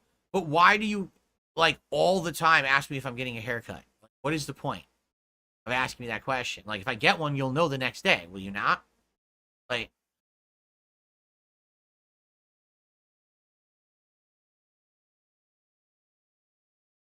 I don't know. Yeah, I know. I definitely want to play Final Fantasy 6 Pixel Remaster. And, of course, Final Fantasy 4 Pixel Remaster. 5 was great, right? When we played it, what was it, 2 years ago? 1 year ago? I can't even remember. It was really good. So I'm very interested in playing the other ones that I bought in the collection. You know, we just got to find a time for it. Right now, I don't think would be the time. Am I interested in game audio? Sadly, it's kind of hard for me to be interested in game audio because I can't really enjoy it. You know, the setup I have, almost all my games that I play are going through a Dolby Digital interface, which isn't real surround sound or anything like that. I can't do the true audio out of any console besides my Xbox because then I can't have audio go on the stream. Like, for example, right now on PlayStation 5, I have no capability to do true surround sound. I don't. Because if you do audio out of PS5, like if I take my PS5 controller, I plug my headphones in, you guys have no audio. It mutes it. They have not done dual audio out on PS5 this console gen for no reason. They just did away with it. And it's very anti-consumer, but apparently nobody cares but me. So, yeah. The only console that I actually take advantage of true full audio fidelity on is my Xbox. I get better audio quality on there because there you can do dual audio out. So I actually get the good surround sound from the controller. Plus you guys get the audio on the stream. So there you go.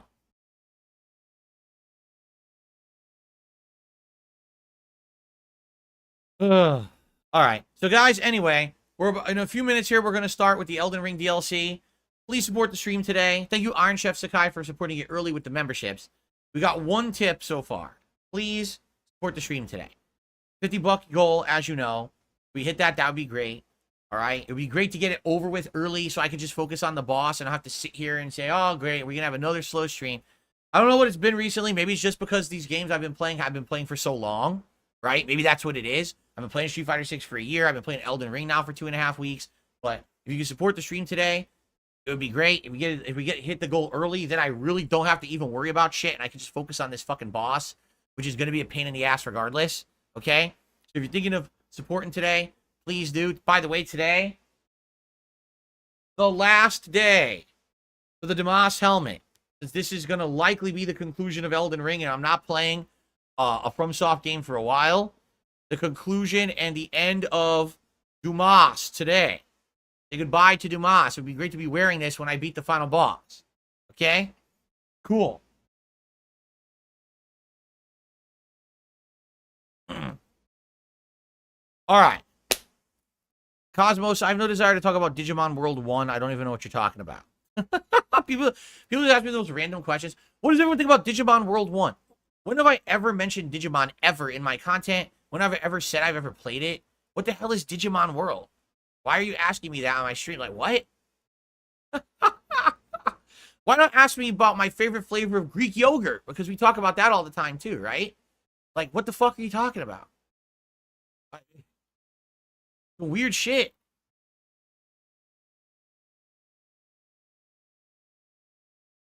Ghost of Tsushima? Oh, yeah. Ghost of Tsushima is an outstanding game.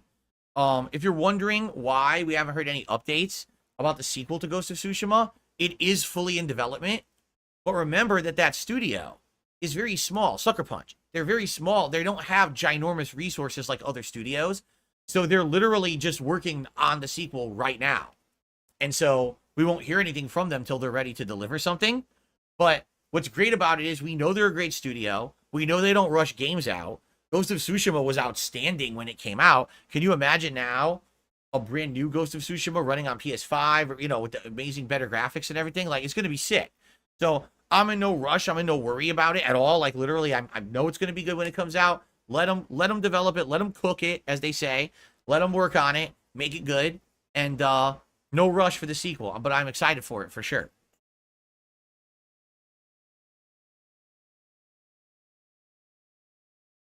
Well, you know what they say, ask and you shall receive. Iron Chef Sakai just tipped me $49 and says, all right, let's have just a chill stream now. Perfect. Thank you, Iron Chef Sakai. You know what? I'm going to give you the $50 animation, even though it was 49 bucks. Because I want you to see me in this diaper so bad. Thank you, Iron Chef Sakai, for a $49 tip.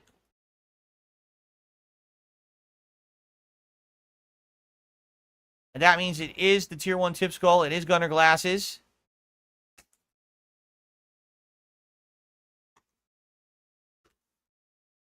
Very good.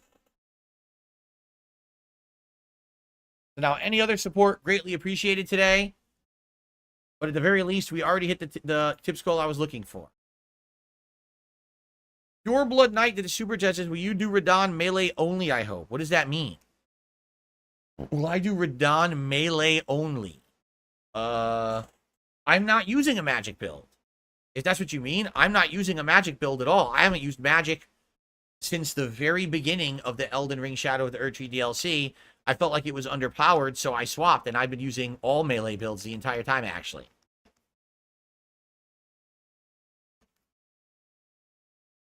That's a weird question, because I feel like you haven't watched the playthrough at all, right?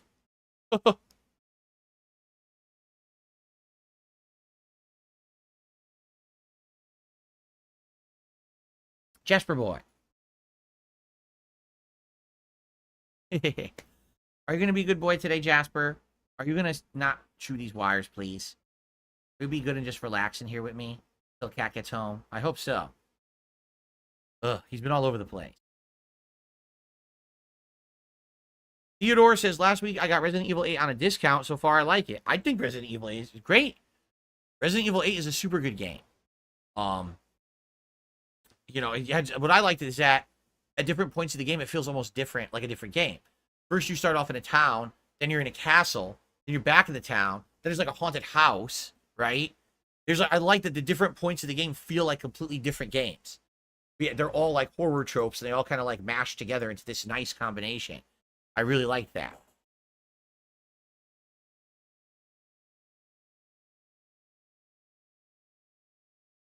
Okay.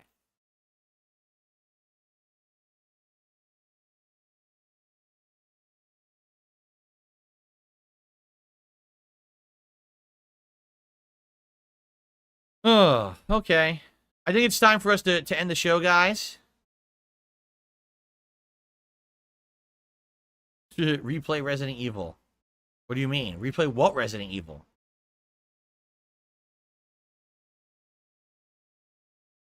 Play Resident Evil 6? Yeah, that's one I only played once ever. Remember, I did a full co-op playthrough on launch day, but then people were very upset. They didn't like the game. I thought it was good, just not a good Resident Evil, but I thought it was a great game. Just, you know, it did kind of put Resident Evil in a different direction as an action game. But as an action game, I thought it was fucking outstanding. It was so great as an action game. But people didn't want an action game. They wanted Resident Evil, so I understand why they were upset.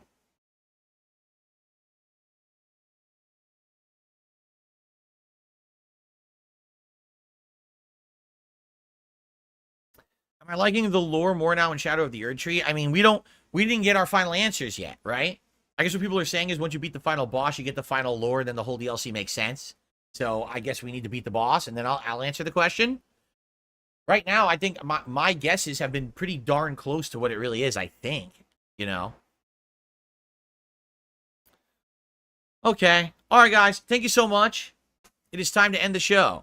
Great chill podcast this morning. Lots of topics discussed. Remember, I'm off tomorrow, but when I return on Thursday, of course, I'll tell you about Bill's day off and any game news that has happened.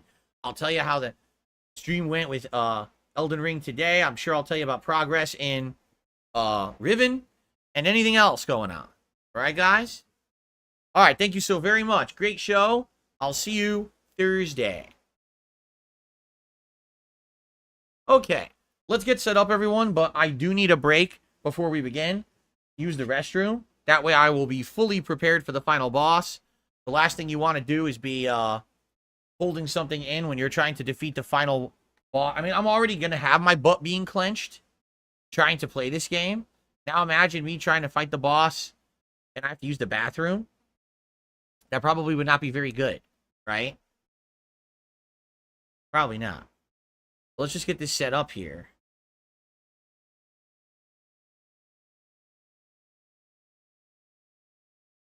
Camera going.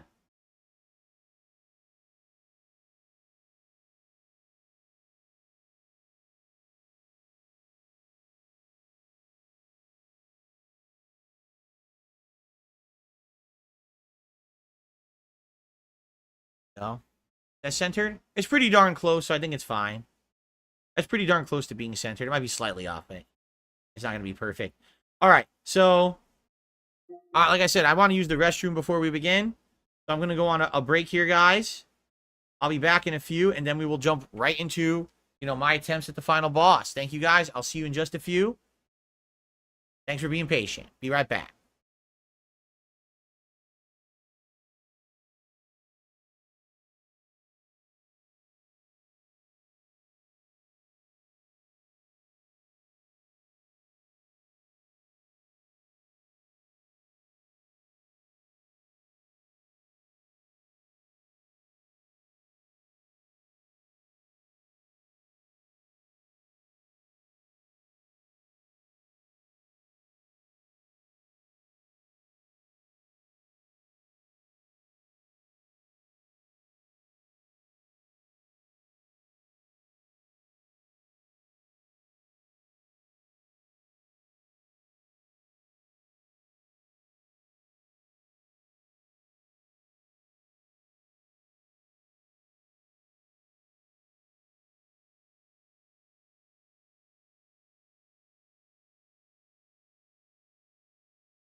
Alrighty, guys. I am ready. I actually got to turn the air conditioner down a bit.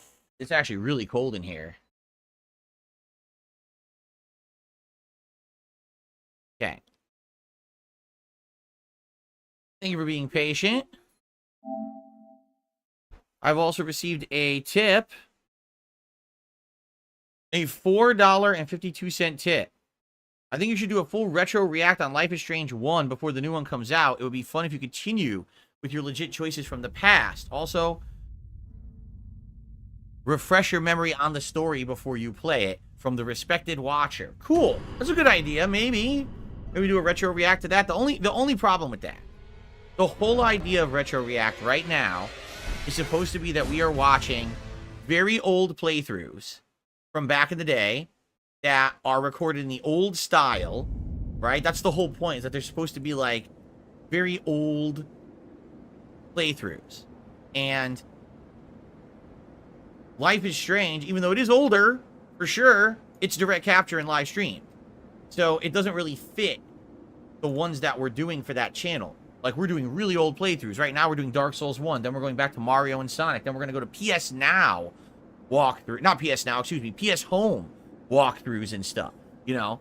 So, I hear what you're saying, and yeah, that would make sense. But at the very same time, it would kind of change the idea of what we're doing on that channel with the Retro Reacts. I feel like that's something for further down the line. Once we get through all the classic stuff, and people want to see more direct capture stuff from the more modern era, then we do that. But I don't think, like, we're there yet, right? Just being honest, I feel like we haven't gotten to that point yet. So, all right, are we ready to start, guys? Okay. Here we go. Hello, everyone, and welcome back to Elden Ring Shadow of the Erd Tree for what likely will be the final time. And the reason I say that is because this is the final boss. Now, I'm not saying that there's not stuff we haven't done. For example, we didn't beat that dragon boss. That's optional.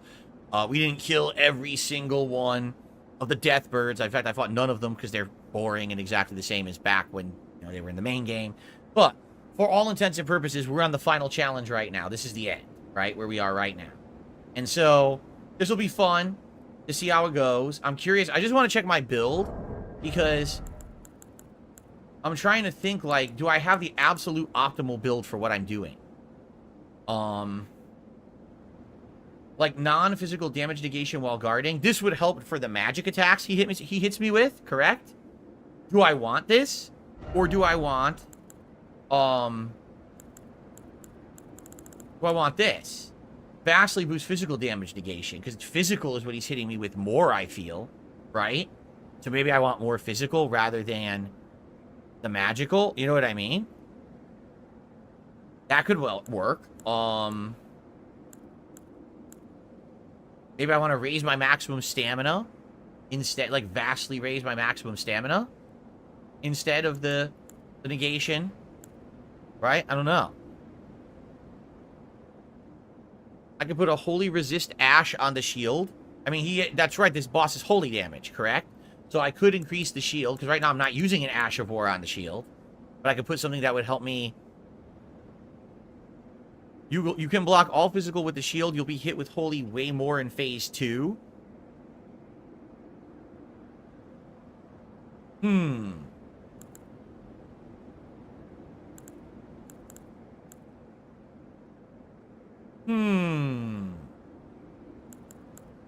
Man, I just feel like I could optimize the build a bit.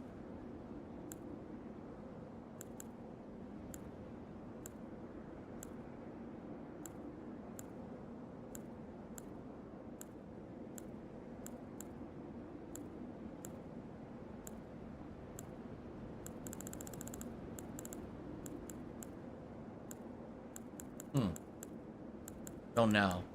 I mean, I could mess with the shield a bit, right?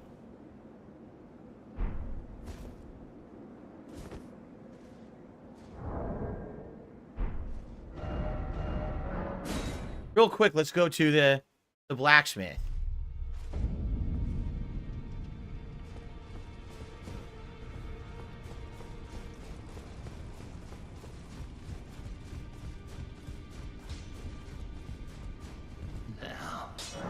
I don't think I have an Ash of War for the shield, though. Watch. This is all I have. Shield Strike.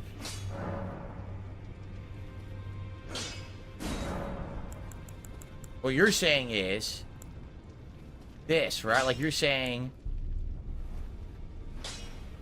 if I do Sacred, this will increase my holy damage negation to 100. So from 84 to 100. However, take a look what this does to physical. See that? Now physical will go to 95.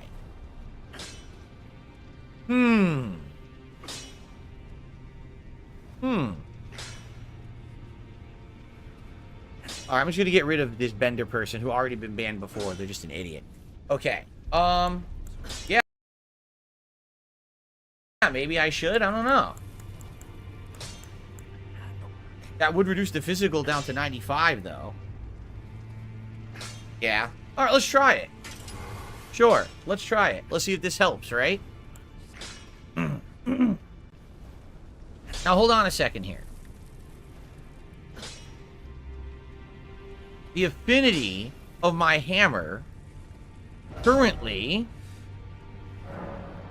is what? Sacred. But what if I changed the affinity? Because isn't it true the final boss is holy? He's a holy boss. Therefore, what would the weakness of a holy boss be? What would the element that's a weakness of the holy boss? I actually don't know what a holy is weak to. Right? Like, what would be his weakness? It's definitely not holy. Like, I feel like me doing the counterattacks with a holy explosion, it's not working. Like, if I did a different element, maybe it would be more effective. Similar to how when I fought the sunflower and holy was doing nothing, but then when I changed the element to fire, it killed its ass. He's weak to holy. He uses holy and he's weak to holy. How does that make any sense? Holy, holy, holy. There is no weakness for holy. I received a $1 tip.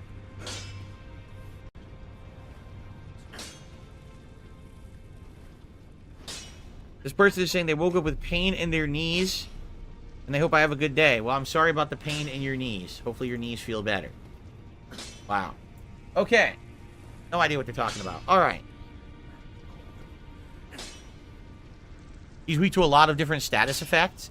See, I feel like I'll never catch him with one, though. I'd have to counterattack so many times in a row to get him to get the status effect. Apparently, he's weak to holy during phase 1. In the second phase, he's weak to piercing. Oh, God. Could you even do piercing? No, right? Like, I don't think any of these would have piercing.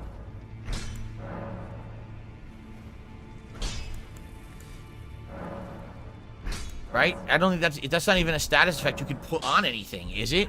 No, right? Yeah. So I guess we'll just keep what I got here then. Okay. But maybe now the shield will be a little better because we put that holy affinity on it and we also have this. So maybe now I'll reduce like a ton now of a ton of holy damage. Do I need this? I think I do.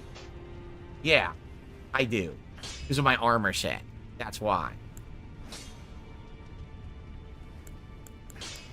Do you think there's a better armor set against holy, though?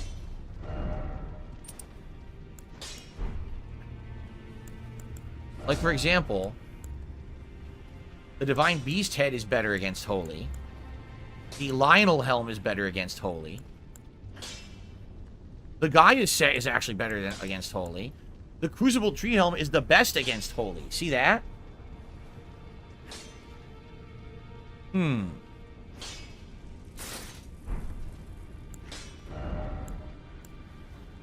Yeah, Lionel's armor is actually better holy resistance.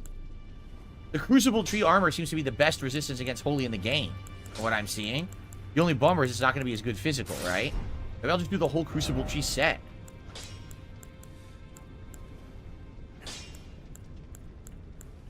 Gauntlets of Solitude are slightly better. Gaius' gauntlets are slightly better.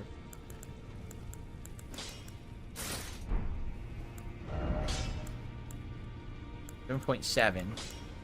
Yeah, see? Oh, Greaves of Solitude are 7.9. For some reason, I don't have the pants of what's his name.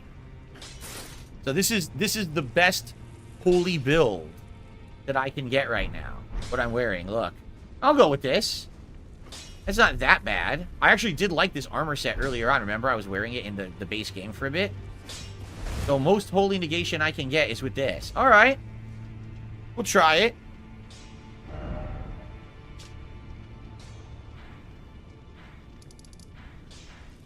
Give it a go. I received another tip. A $4.52 tip. Respected watcher says maybe a reaction to the critical choices moments in Life is Strange would suffice. Or maybe a plot refresher. Or maybe I just need to watch a plot refresher. You know what I'm saying? Like maybe I should just watch a plot refresher myself to remember the plot of Life is Strange 1. When does the sequel come out? I think it's like October, November, something like that. I'll have to look into it. Thank you for the tip.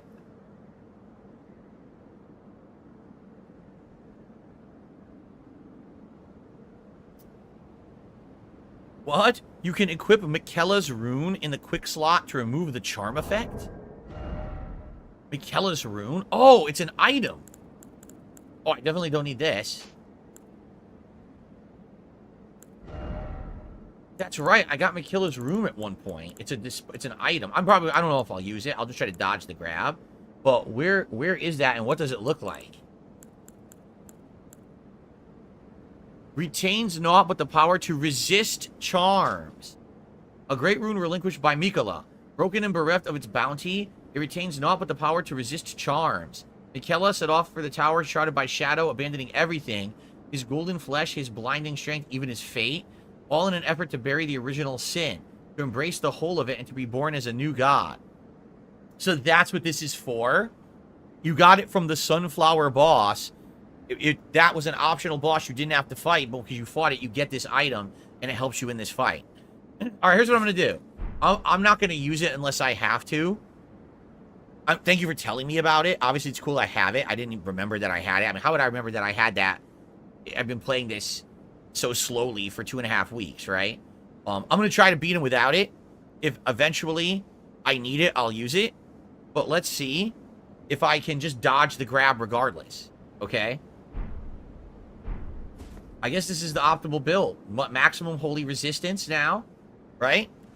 All right, let's see how this goes. Probably get demolished the first run. Here we go.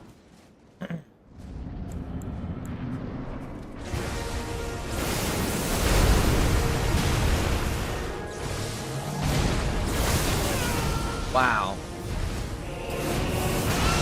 Wow. I know I can dodge it, and I fucked up already.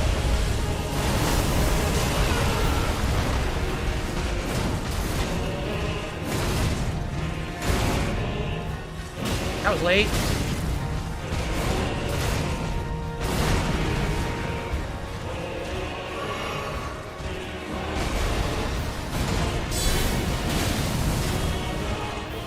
Oh.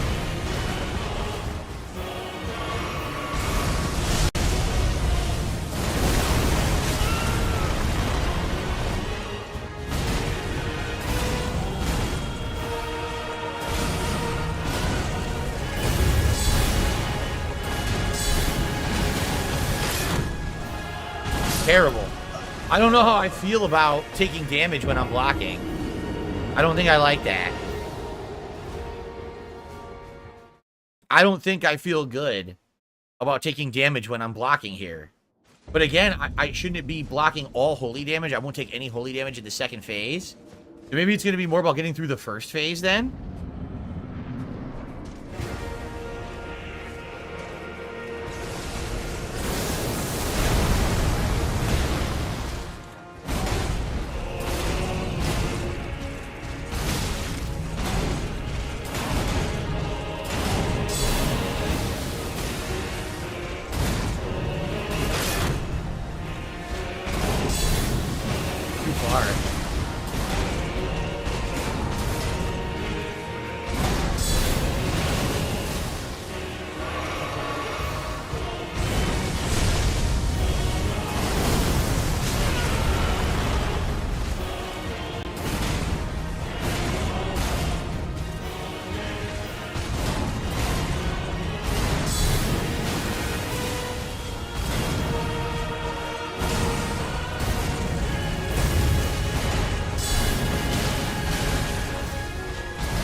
feel like I'm doing less damage for some reason.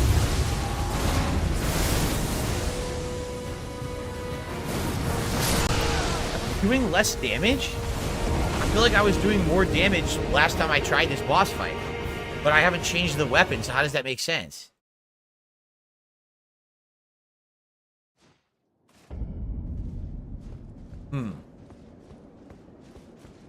I do. I totally feel like I'm doing less damage, but maybe I'm just misremembering.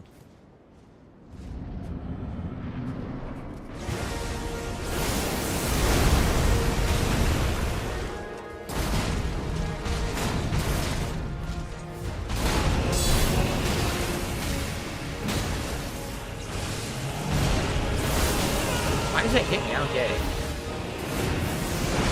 There we go. Got the dodge that time. Of course, because I counterattacked, he did the second hit. He only did it because I did the counterattack. Seriously.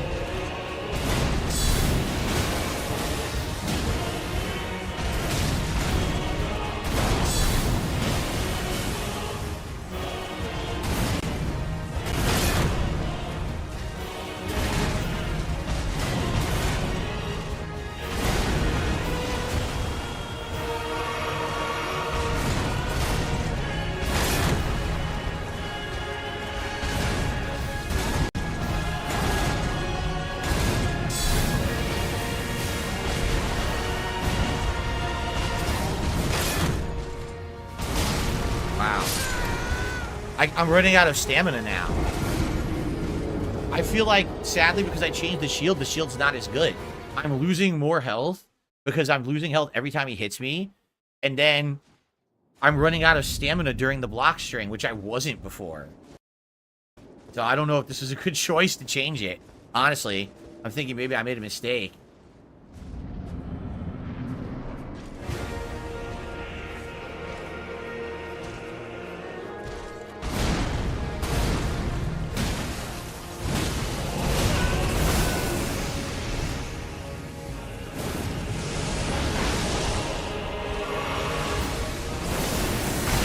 Oh, I swear I pressed it. What happened there?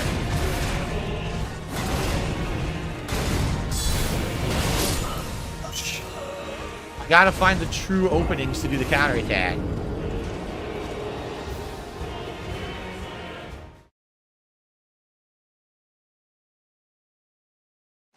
Thanks, OB Gaming, for that super chat.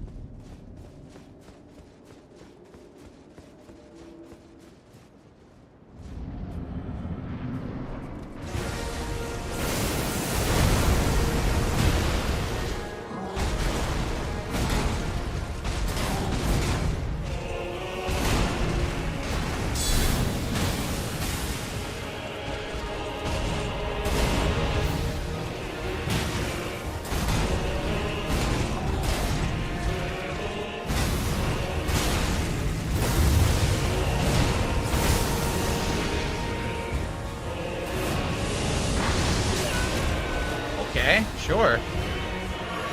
Didn't have him before.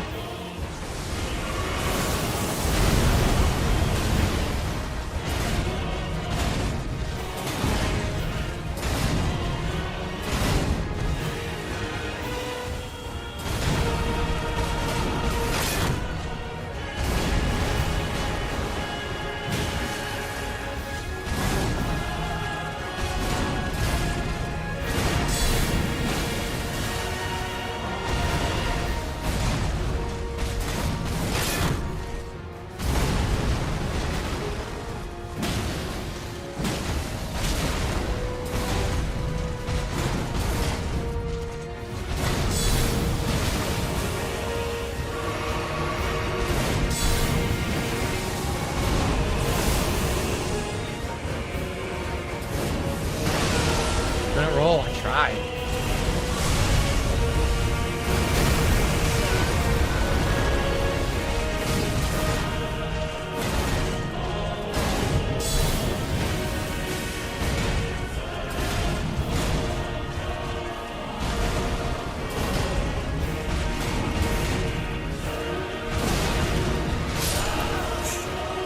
I don't know, it's different. I was able to block all these strings last time and not run out of stamina, and now I'm running out of stamina. So the changes I just made to my build have changed the fight, and I don't think it worked well at all. I think I should have kept the build as it was. Yeah, I think I fucked up.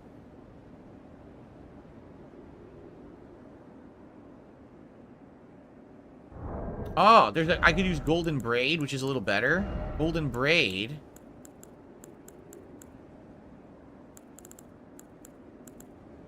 Boost holy damage negation by the utmost. Oh, yeah. I don't know why I wasn't using that. That's going to be better. Of course, I'm not even getting to the second phase, so that's not going to help yet. You know? I need to get to the second phase. The first phase, I made the first phase harder because I'm losing health when I block, and it seems like I'm actually losing more stamina now when I block. So now I can't block all his hit strings. I run out of stamina. So I made the first phase even harder for myself, which I don't know if I should have done.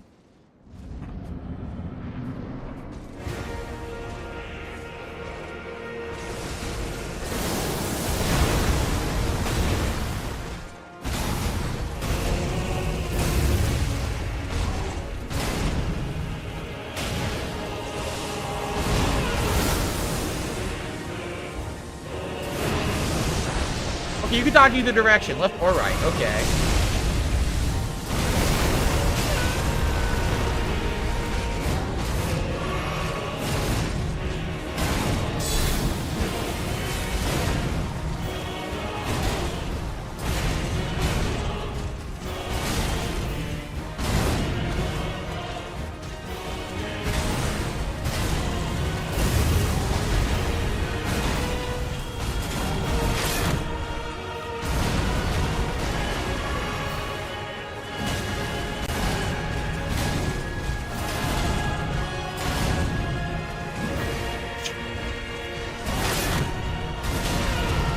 Wow, why did I take damage? I don't even know. Yeah, this sucks. The first form's way harder now because of the changes I made.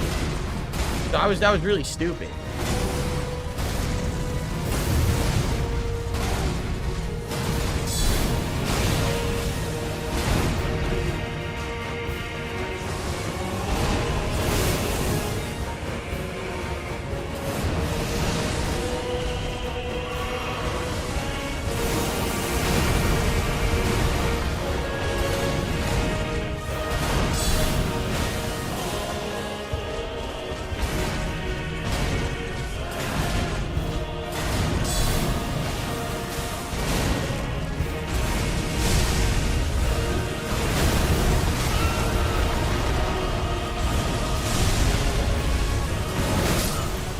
Did the same attack twice, and I can't get around that attack. It hits me no matter what.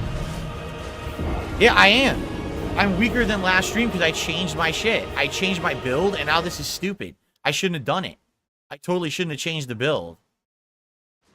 If you haven't noticed, I'm losing stamina faster, for sure.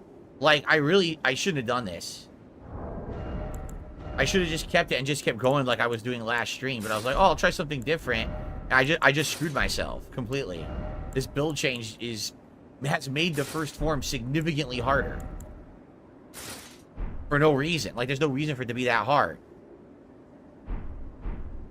Fuck. I might have to go change it back, but this sucks.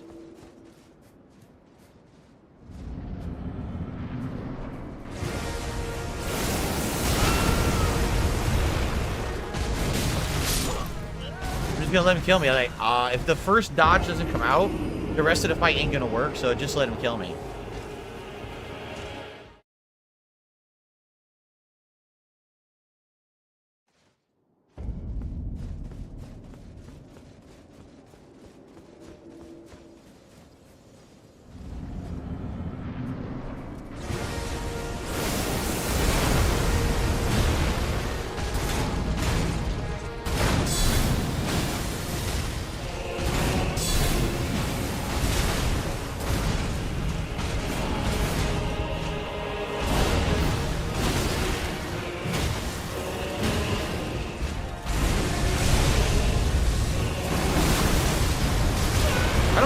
See, I can't block that, and I also can't dodge it.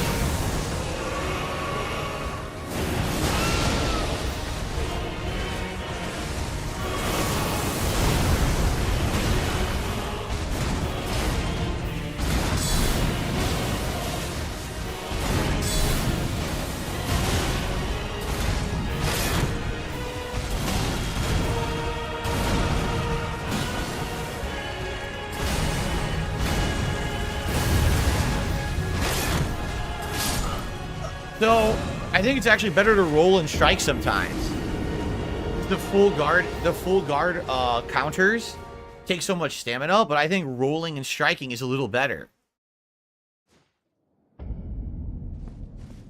Ooh.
I couldn't do it.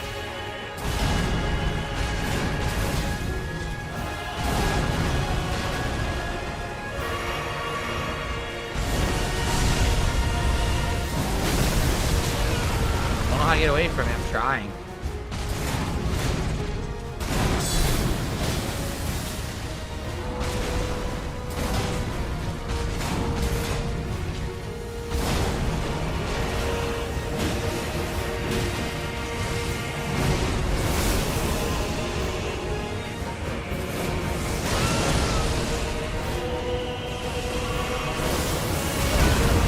Now it drops the roll. That's bullshit. It drops the roll at the critical time, man.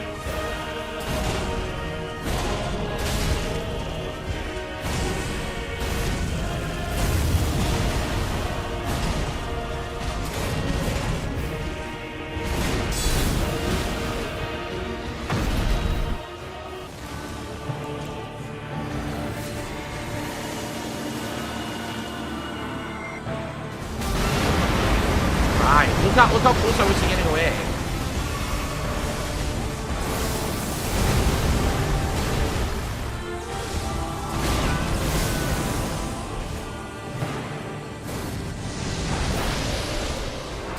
Oh, I didn't know this.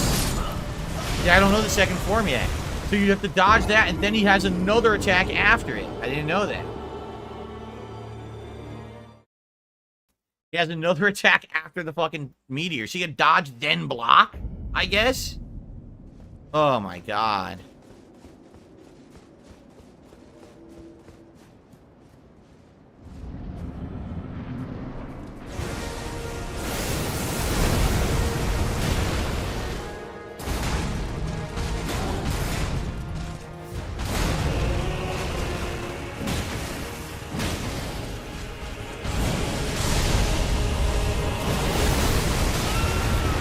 Cannot avoid that no matter what.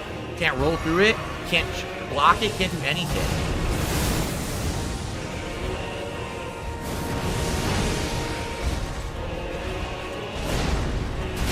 I rolled, didn't work.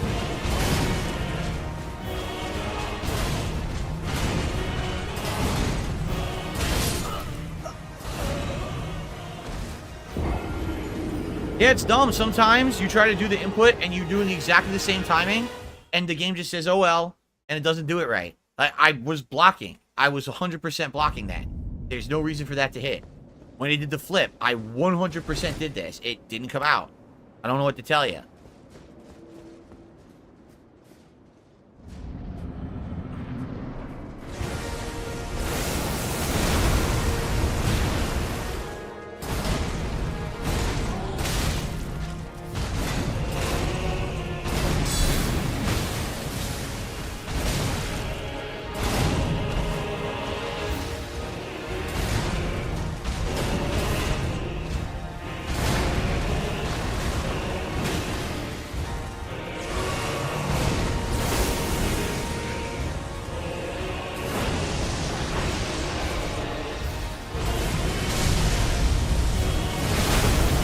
Look at that! He did way more. What the fuck? Yo, it never did that much damage before. Have you ever seen it do that much damage?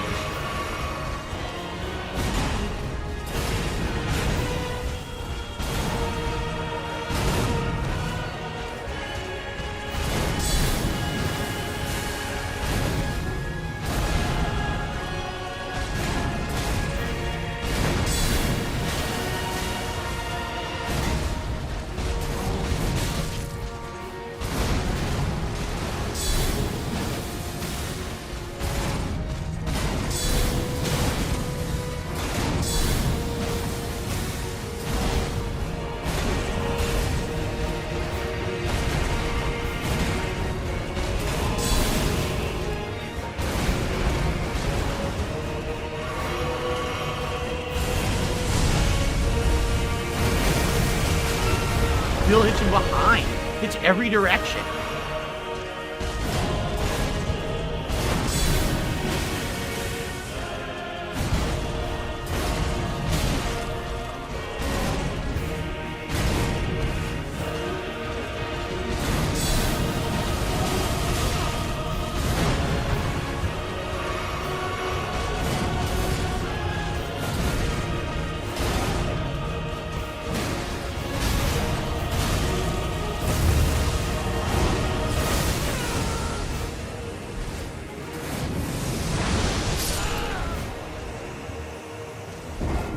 Do exactly the same things with exactly the same timing and get a different result. That's the problem with this game. It's the definition of madness. You think if you do something the same over and over and you expect a different result, that's madness. No, what's madness is actually doing the same thing but getting completely different results because the game is RNG with the way that things hit and shit.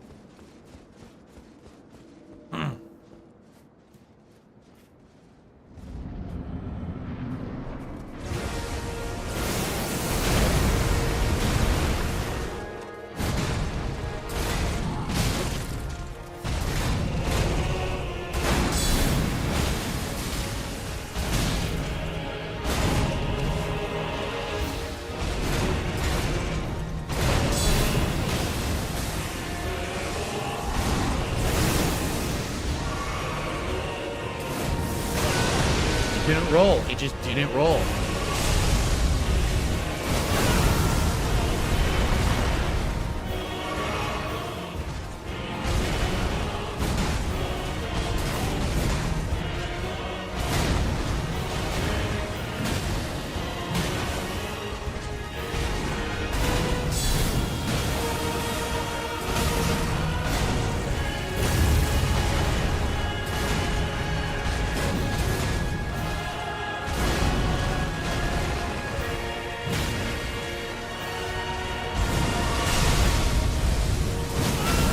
Dude, there's no way to fucking avoid that. It hits you no matter what you do.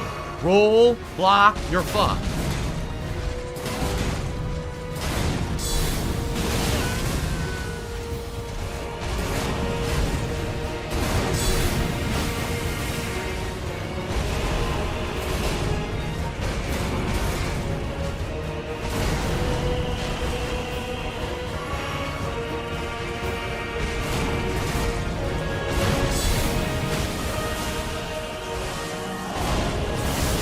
Hits me anyway. Hits me anyway, even though I'm dodging the same exact fucking way.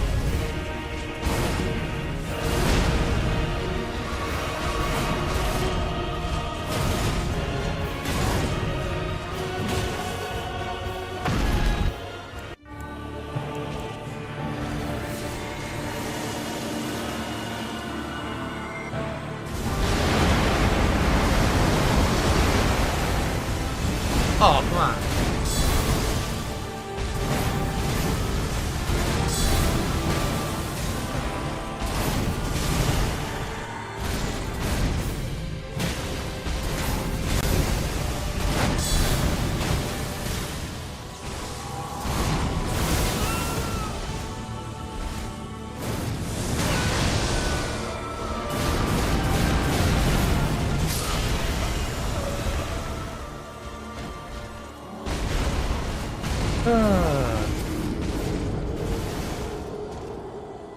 I was doing all right till he decided to do a flurry of attacks where I had absolutely no opportunity to heal.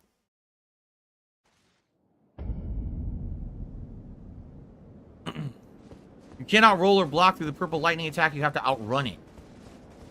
Ugh.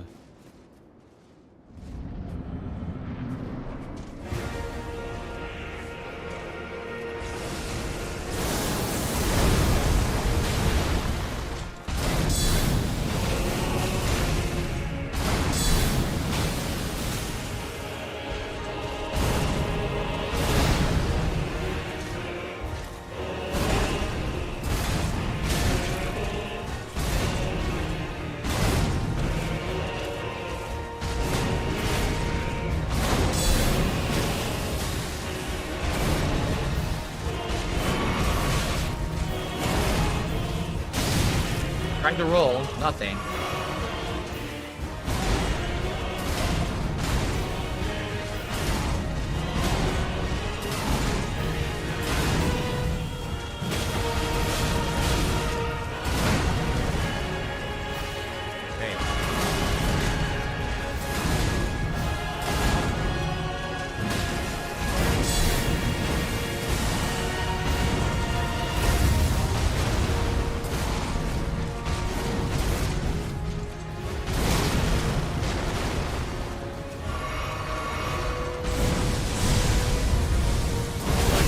How do you outrun that exactly? I don't understand.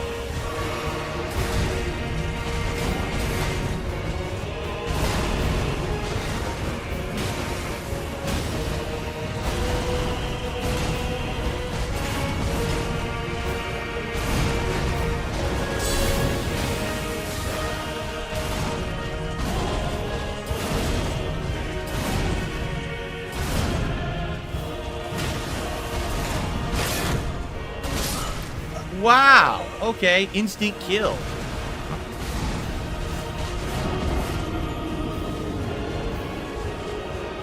Instant kill.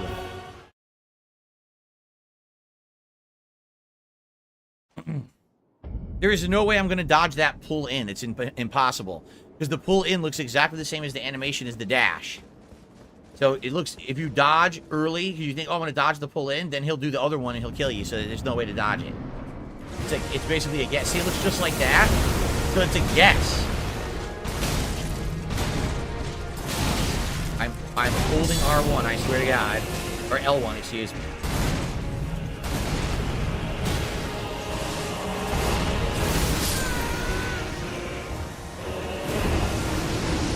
I'm holding L1, and sometimes it just doesn't want to block. Well, I can't make it work. I can't make the game mechanic work. That's up to the game programmers. You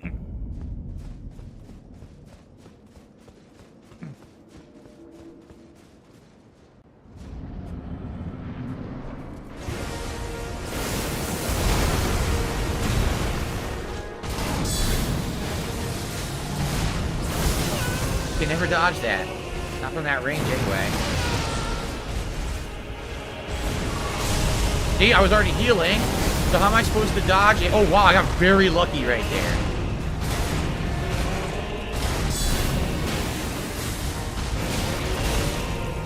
I have no idea what just happened. It didn't block again. You see what I mean? I was holding L1. Where's my block?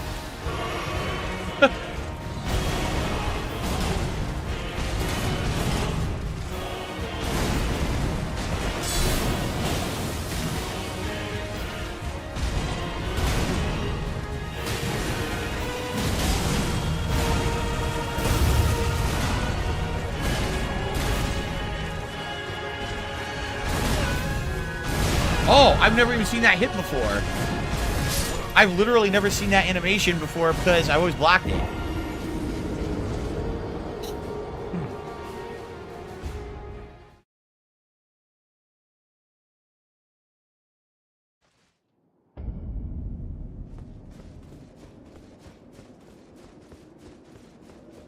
I feel like I was doing better on the first form last time. I really was. This time it's just I'm doing worse because, number one, I'm rusty after I'm not playing this for a few days, and number two, the fact that I just changed the shield build by putting that new ash on it was probably a horrible idea.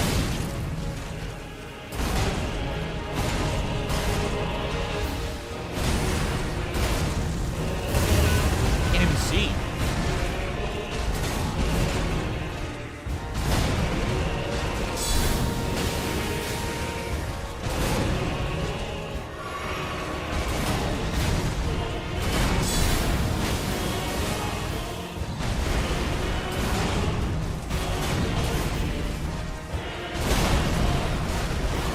Too early.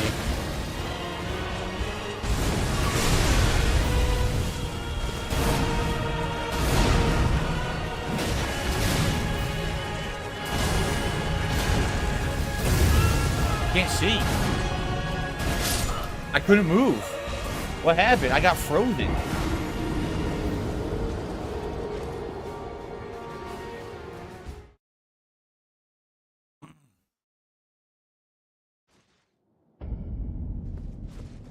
Yeah, how would I use the sword?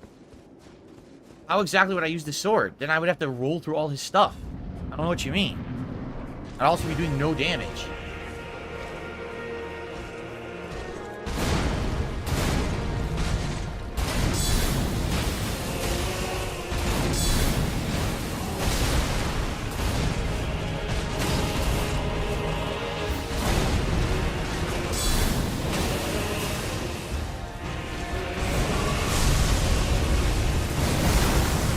Oh, you just roll back. Okay, you just mash roll back. It actually works. Okay, good. That's a good learn right there.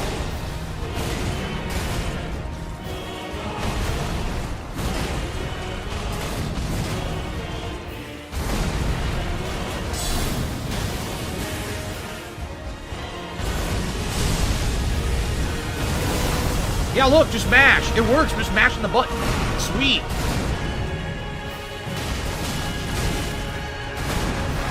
That's bullshit. I got robbed right there.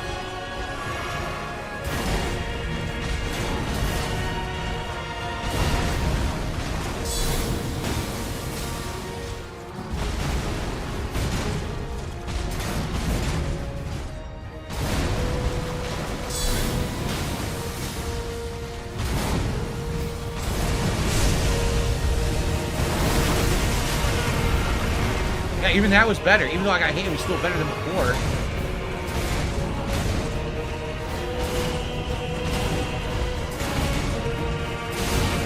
Gosh, try.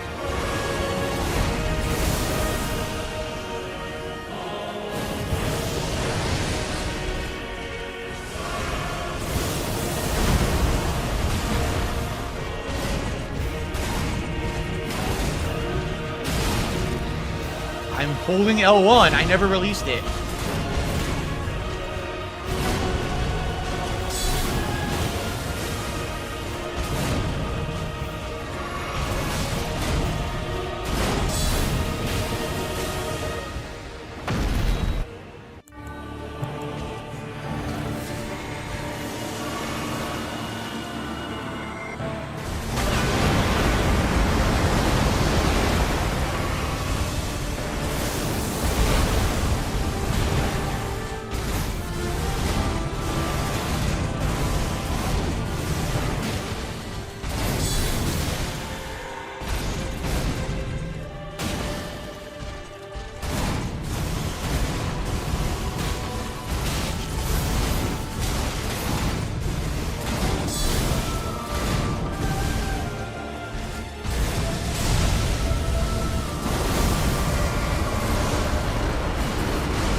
All his gravity attacks are followed by another attack that you can't seem to avoid. Right? Every time he does a gravity attack, he does another attack that's like a follow-up, and I can't get out of its range no matter what. It still hits me.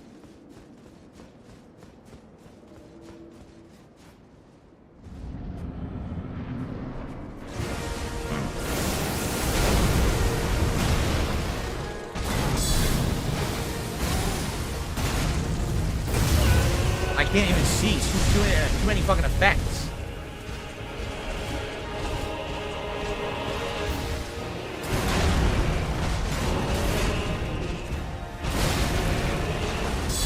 I rolled and he hit me through the roll and did that. That's bullshit.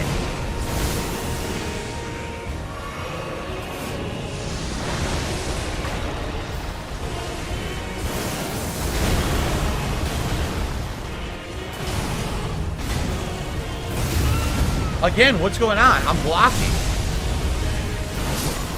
I literally was blocking and it hits through the block. As if you're not holding L1. It's bullshit.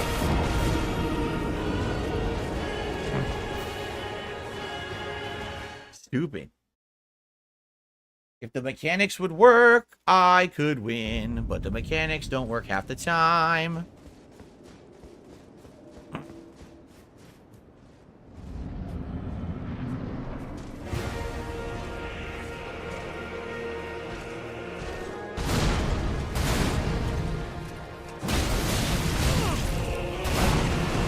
Books.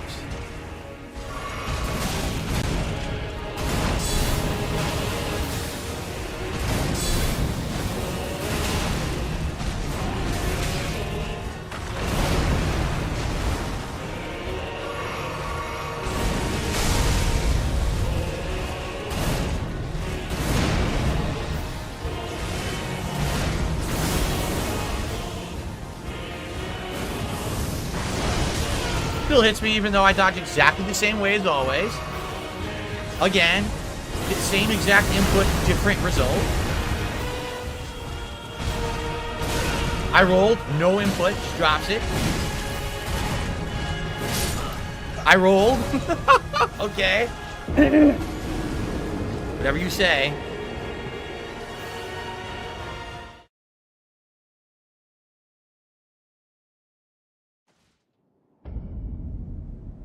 I'm not convinced that using that sword's going to do anything. How would changing my sword to the sword build help anything? The sword is weak as shit. Compared to what I'm doing with the club, the sword sucks. And I would have to block and I mean, I'll try, but I don't think this is going to work at all. I don't see how this is any better than what I'm doing. And I gotta switch this, right? I mean, I guess I don't have to. I just keep this. Like, why would this sword be better? I really have no clue why this sword would be better.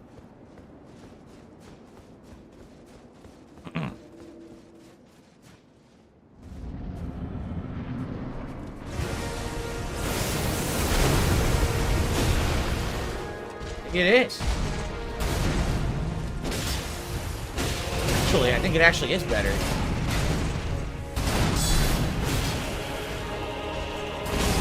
Well, the problem is I don't get the holy explosion after the guard counter.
Oh, well, that's bullshit.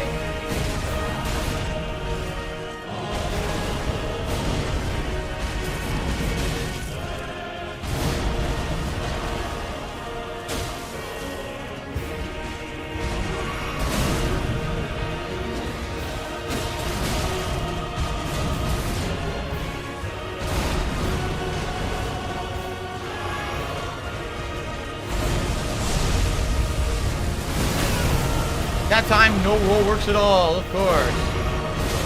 Of course.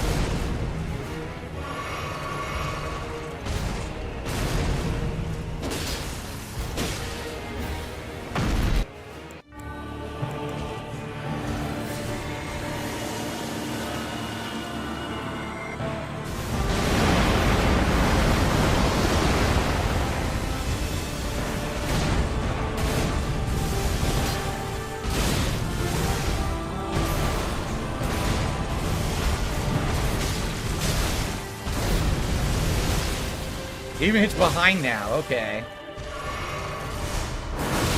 Oh. Couldn't do anything because I was healing. I promise you, 1,000-year voyage guided by compassion.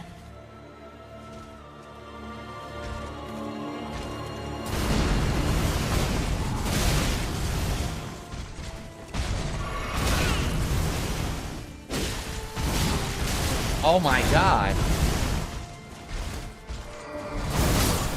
Whoa, that was new. That was something I've never seen before. He has a giant wave of energy. Or maybe the sword is better. Maybe dodge and stab with the sword instead of guard countering. Yeah, maybe. In which case, if that's the case, then I should change my my flask if I'm not going to guard counter anymore.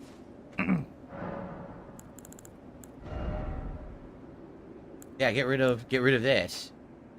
And put something better. Like, what should I put on it?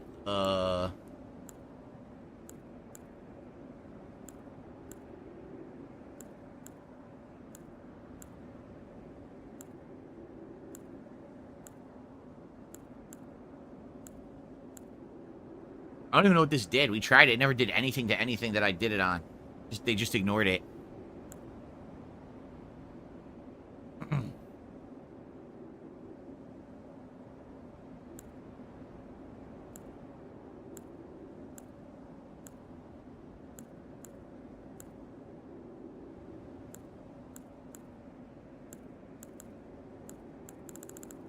I guess just holy. What else am I gonna do, right?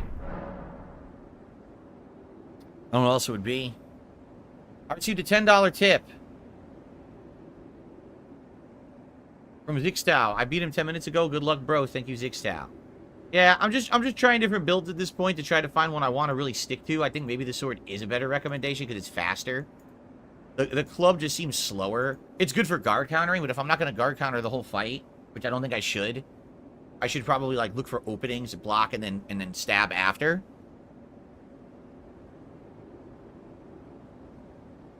Is probably a better way to go about it.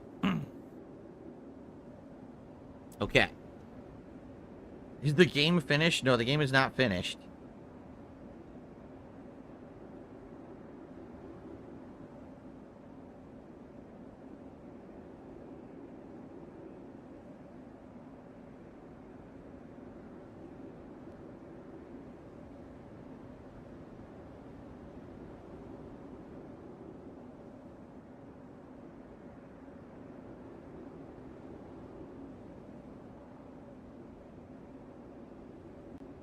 Hold on.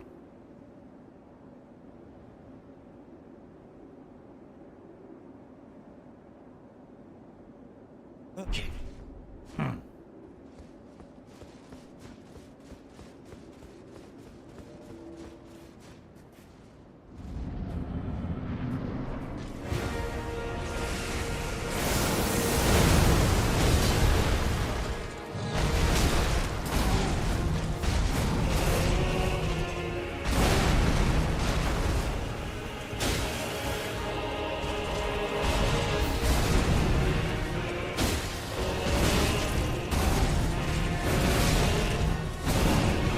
Oh, fucked up.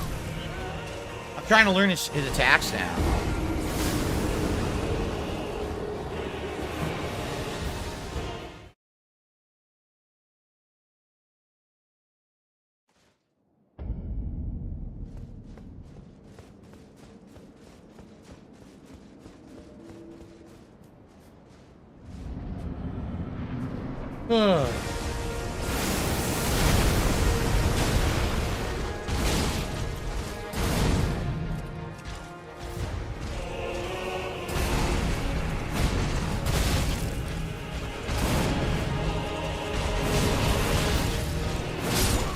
Of course, as this is going on, something's going on with my wife as well. So now my mind isn't even on the fight. Like, I'm literally not even thinking about this right now. And I'm supposed to try to beat the hardest boss in FromSoft history with shit going on with my wife at the same time. I love it, right? Like, that's just my fucking life. I can't just, like, you know, focus on one thing. There has to be 17 fucking things going on at once to piss me off.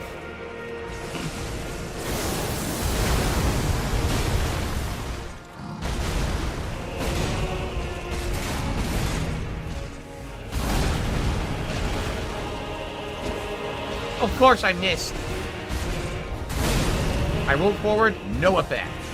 I miss again.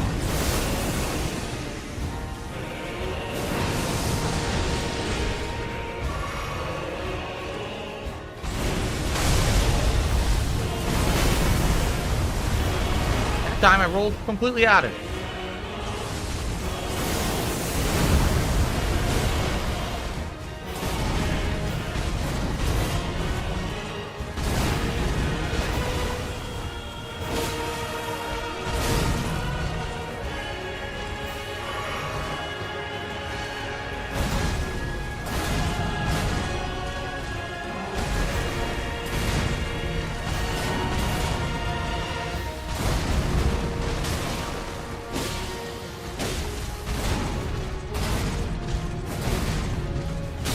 I rolled.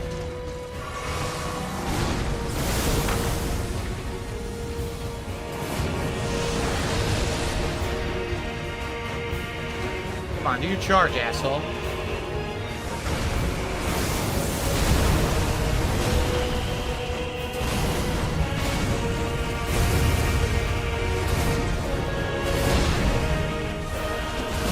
course it misses. Of course it does.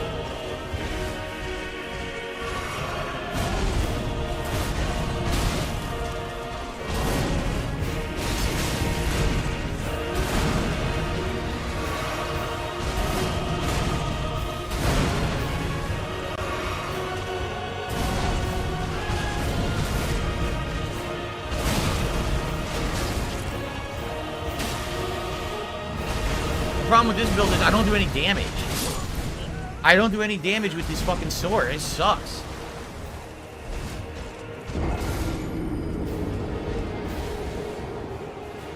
I don't do enough damage.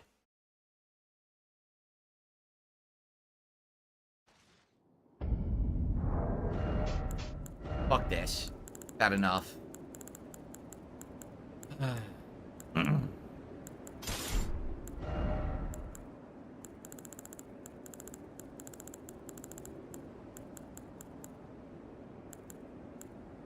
I don't want to sit here doing this all day. I just don't. I don't want to do this all day.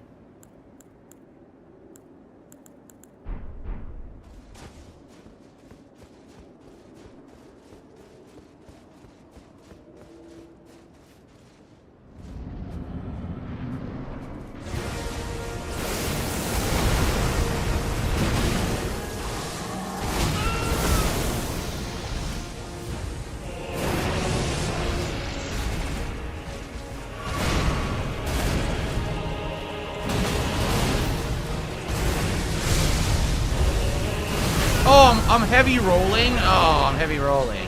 I can't heavy roll.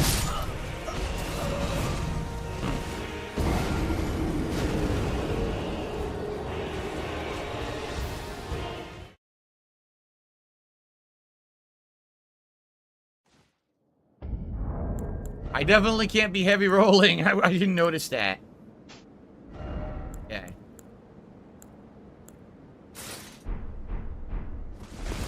There we go. Slender leg. Slender leg.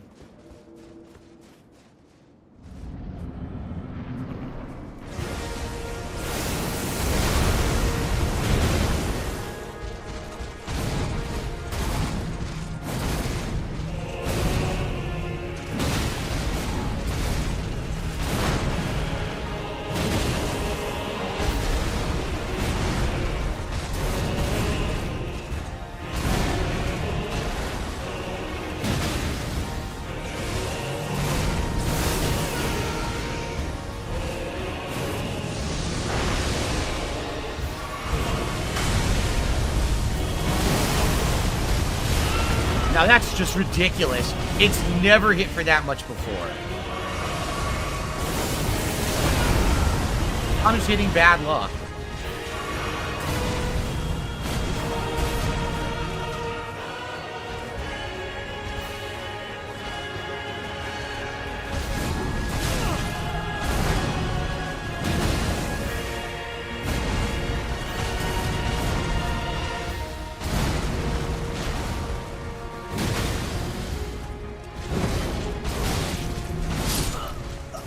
This is much better.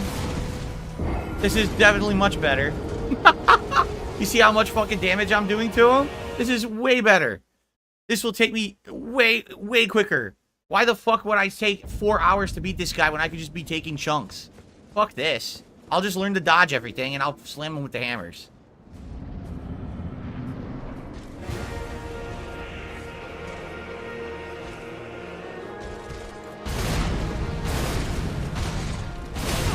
Well, my fault. I should have waited a half second, or a quarter second.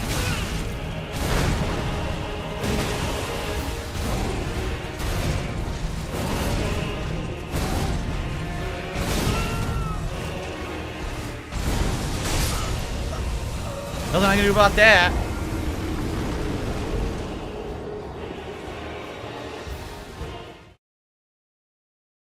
I gotta split the part. I'll do one more run, then I'll split the part.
Fuck, I'm gonna get hit. I fucked up.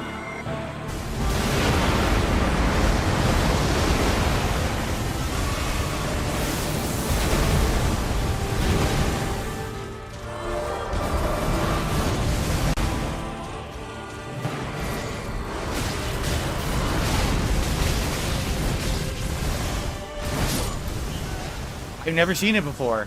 If I had seen the attack before, maybe I could have done something. I've never seen it before. Alright. Time to split the part. But this is definitely the better strategy. The other strategy takes too fucking long. It takes so long to get to the second form that there's no way I'll learn the second form. I'll literally spend 90% of the stream getting to the second form and never learning anything and just being frustrated. I'd much rather do this and fucking get to the second form and get to see the attacks and start to learn them. Like, I didn't know what that one was. So what did he do? He went up in the air and he charged, and then he just did this rapid slash attack, right? So probably a few dodges, like maybe dodge back, and then he charges the big one and dodge forward, and then maybe counter attack. Yeah. Okay. All right. Let's split the part. Yeah, so this is extra frustrating for me, guys. Because as you know, stuff's been going on with my wife, and now she's texting me stuff, and I'm worried because she thought she was going to be coming home earlier, and now she's not. And now she's stressed out, and now I'm stressed out. And now I got to try to fucking do the most challenging thing in Elden Ring ever while this is also going on. It just has to be that way, right? Like, you can't be like, okay, I can focus on this, and I know it's tough, but I can be slow-paced and learn. No, now I gotta have all this personal shit also going on at the same time, so now it's like doubles the stress, right? And once again, it's stuff that I can't do anything about. It's not like I can handle it or help. I just gotta know that it's going on, and I have no control over anything. That's the worst part about life, is when stuff happens that you can't affect. You know what's going on. You wish you could fix it or improve it, but you can't. You're just helpless to do anything about it. Yet it's going on. And it's like, oh, great.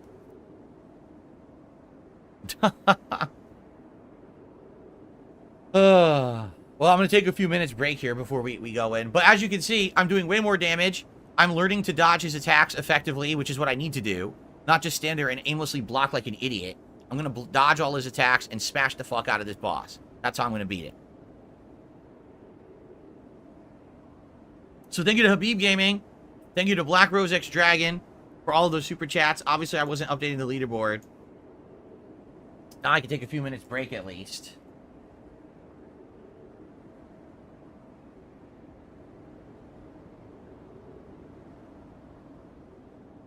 No, I'm going to take a break, but there's nothing again, people are like, take a break.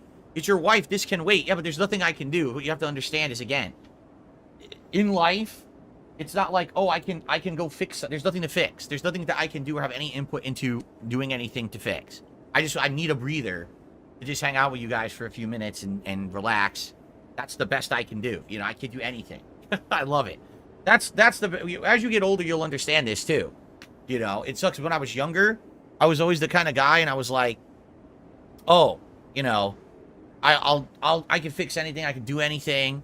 You know, and now that I'm older, it's just like, yeah, basically, half the time in life, you're helpless to the shit around you. There's nothing you can do to improve a situation or fix anything at all.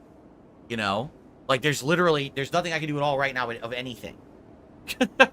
So I just sit here frustrated. You know? I just sit here frustrated. Oh, well. And now I'm going to try to go back in and try to fight this boss. Pissed off about life. Right?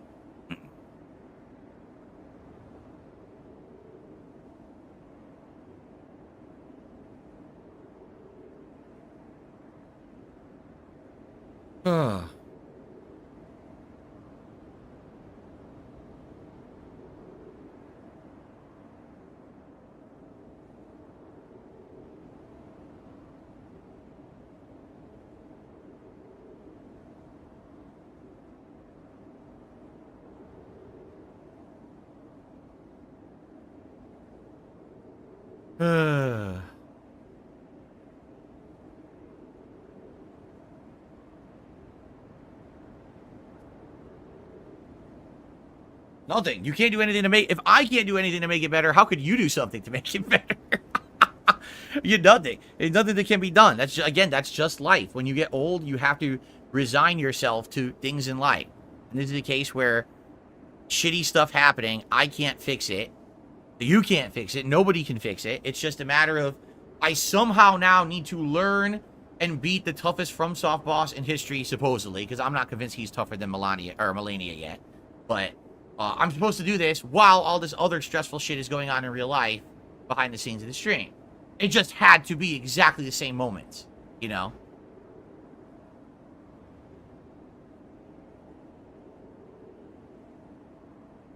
Ugh. Ugh.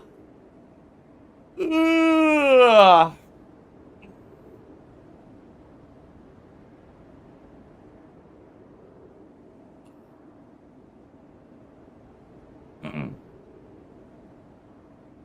No, I would never be offended if you said that you wanted to keep me and my family in your prayers. Absolutely not. Absolutely not. That's the opposite. If anyone says that, that's ridiculous. Because when someone says, I want to keep you and your family in my prayers, that's a really heartfelt sentiment to me. You know what I mean? Like, you don't even know what's going on, but you want to help in some way, and you know there's nothing you can do, so you just want to have really positive thoughts about someone. That's a really nice thing to say, actually. You know?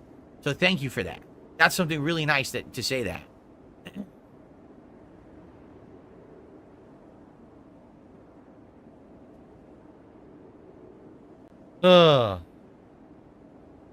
Joloff says, this final boss is a hellish challenge. Frankly, it's shitty.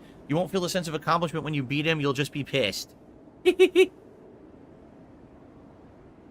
Wow.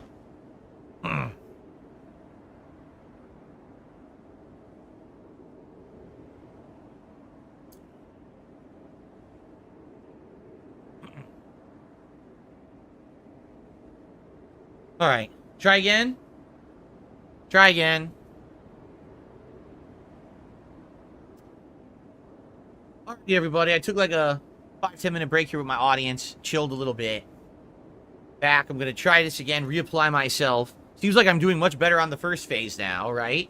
Now I need to consistently get to the second phase to figure it out.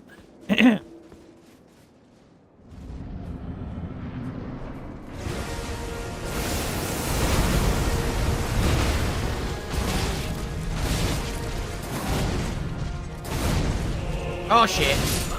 I jumped towards him. Bad start. Bad start.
Oh, I missed. But do you notice something? You notice something. I'm not running out of stamina at all dodging. I was completely running out of stamina blocking. I'm not running out of stamina at all dodging. Why not? In fact, you know what? Since now I don't really care about the poise, I think I am going to go back to having the best holy resistance for the second half at least. Maybe I'll take a little bit less damage, right? Because I don't think that this is giving me much damage resistance, right? This armor set? I don't think so. I think I needed that when I was blocking, but I don't think it's actually going to help. Like, so now I'll just go to max, like, holy resistance. Yeah, holy resistance. Okay. Alright, let's try this. But you notice that? That I can dodge as much as I want. I don't run out of stamina. When I was blocking, I was always running out of stamina. Now I don't run out of stamina at all.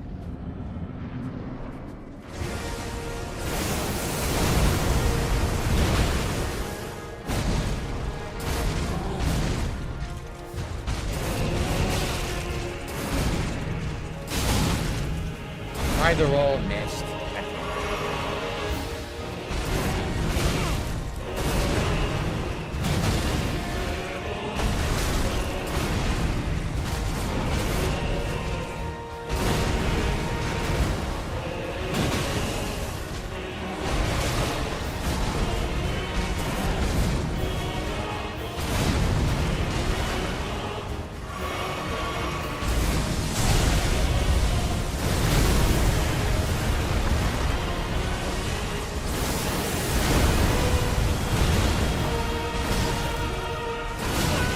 Mistimed it completely.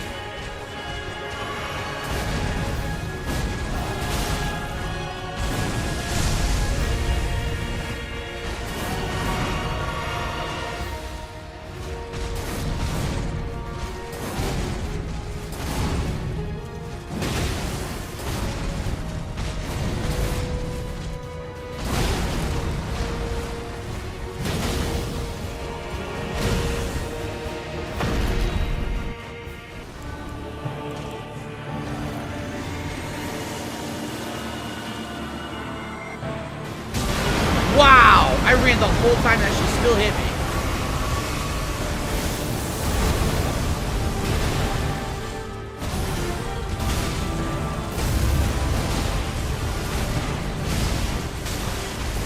I can't see. I couldn't see his attacks to dodge them because of the stupid effects. Why cover the screen with dumb effects? I can't see the game.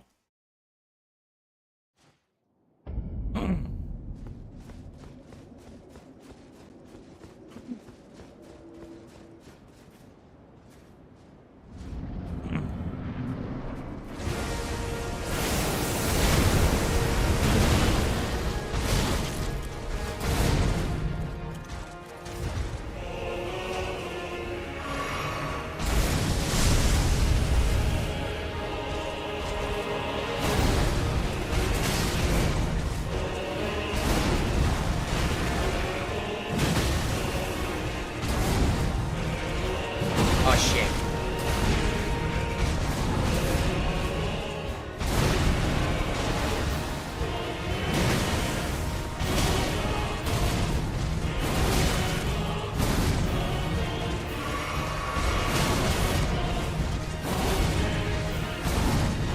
Oh!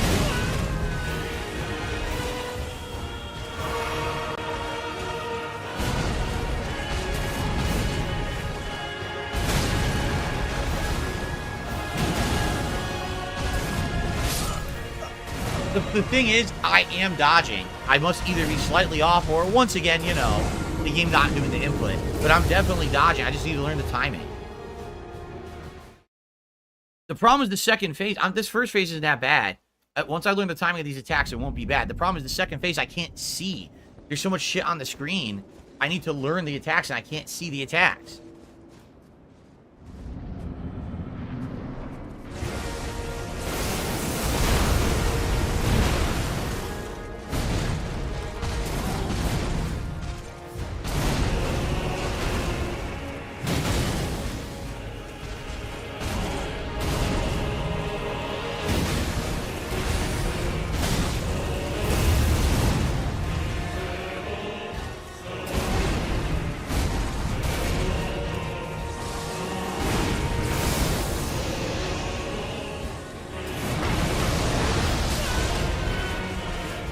Yes, those meteors are not consistent, which is terrible.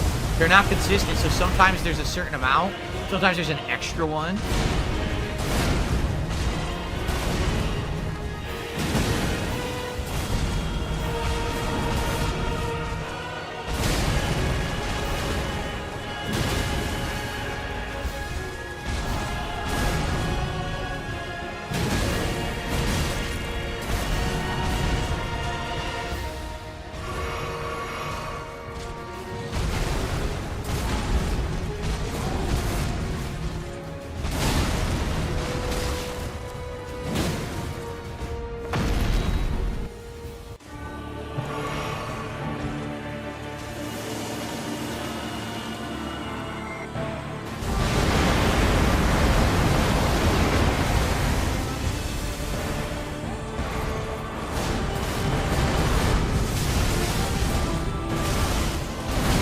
Can't see.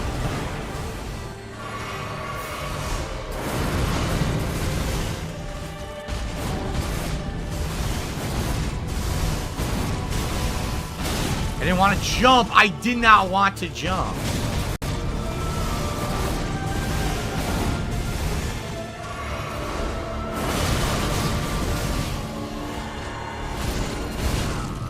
Now, wait a minute. I was rolling and he grabbed me out of the roll. Voyage guided by compassion.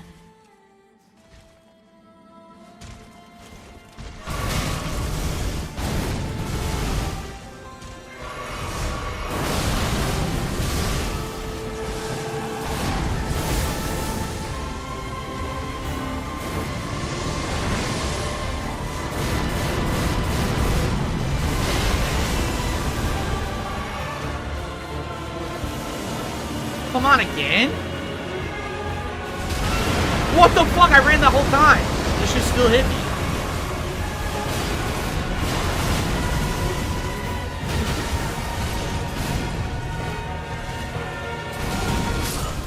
I don't know. Where are the openings here? Are those truly 5 hits coming down? Or is it not 5 hits? Does it look like 5 hits, but it's just a visual effect, and only the 5th hit is real? Maybe that's what it is. Maybe it's a trick. Maybe it's like fake out, fake out, fake out, fake out. Oh, here's the real hit. So just dodge the last one. Right? Like, because I can't figure out what's real and what's not. I mean, the animation is crazy.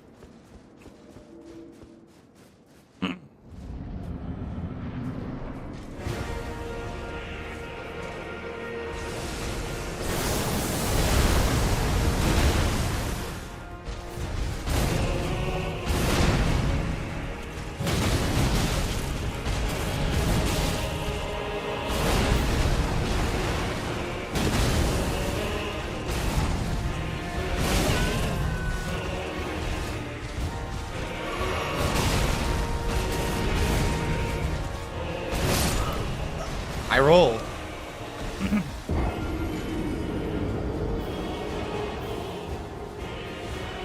I was right.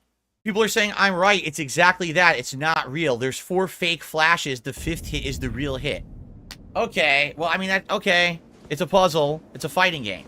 Wait for the 4 flashes, dodge on the 5th, and then I can hit him. Okay.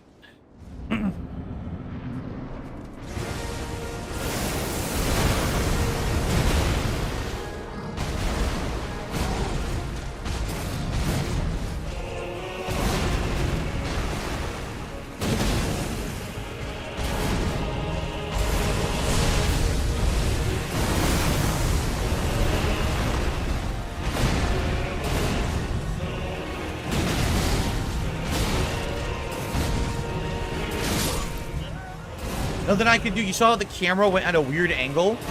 So because the camera decides to go that angle, which isn't me, the camera's locked on, I couldn't see the swoop.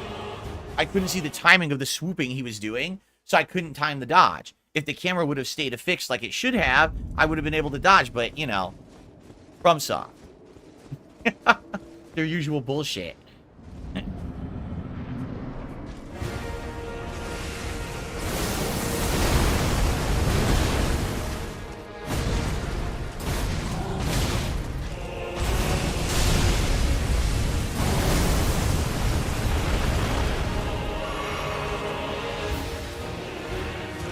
Come on.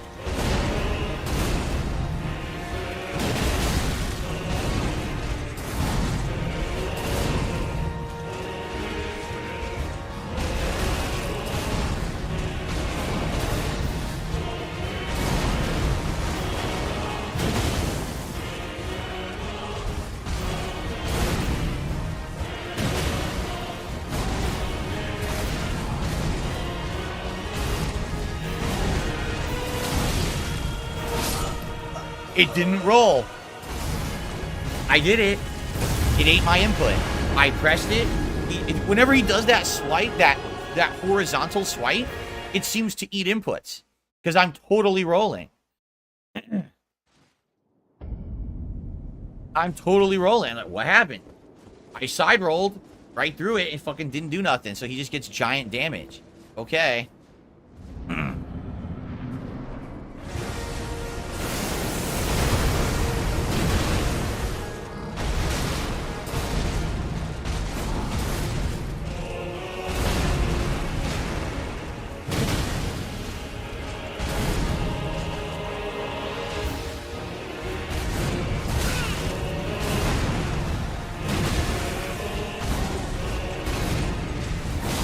There it is, the horizontal swipe. I can't seem to dodge that.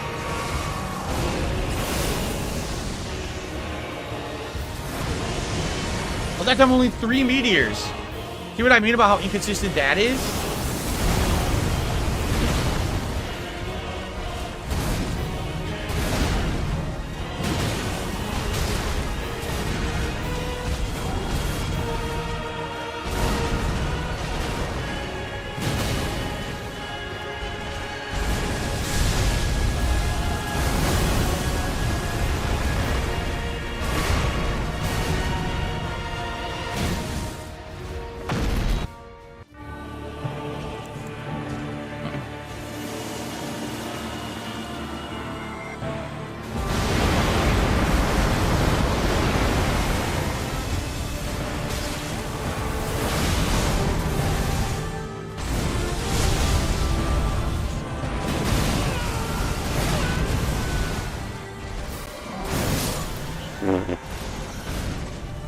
I would have had to dodge and then dodge a second time and then heal after the missed grab.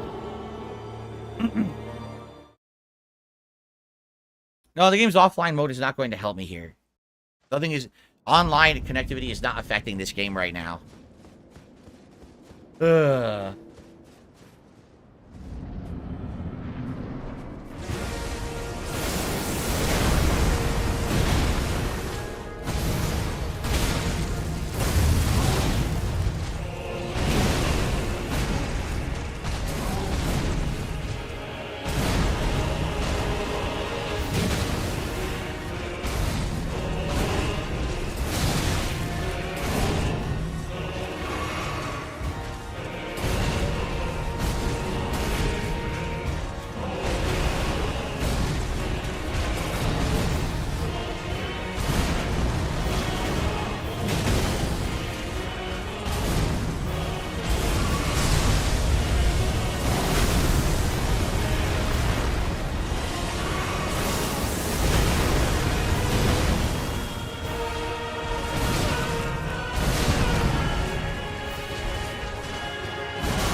Ay, ay, ay.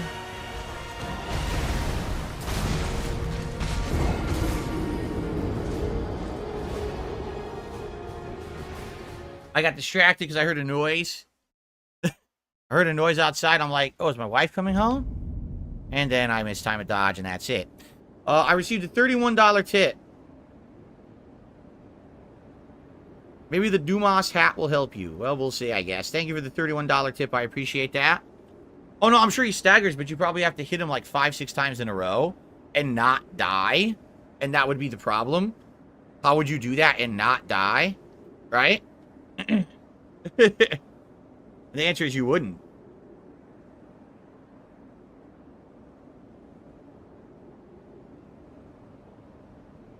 Okay. Remember, we did stagger him with the counters earlier, the guard counters. He does stagger. I think we had to do 3 in a row, like really close back to back. You can stagger it. What I'm wondering, and of course, hypothetical, in the second phase, I get the feeling things change. Like in the second phase, even though he has all that extra shit, I have the feeling like there's openings there you're just not seeing because there's so many effects that it makes it look more imposing than it really is. You know what I mean? Like, I think it's a lot of smoke and mirrors. Like, oh, look, there's a lot of fucking lightning. There's columns of energy coming down. But it might not be as bad as it looks. It's just you need to know what's real and what's damaging and what's not. Because right now, I'm just like, oh, shit, there's a million things. Dodge, dodge, dodge, dodge, dodge. And obviously, You need to know where the opening is. And that's what it is. If I learn where the openings are, the second half is just a lot of fancy shit, but it's not that big of a deal. Okay. All right, guys, I have to pee. If you bear with me, I'm just going to pee. I'll be right back. Okay.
All right.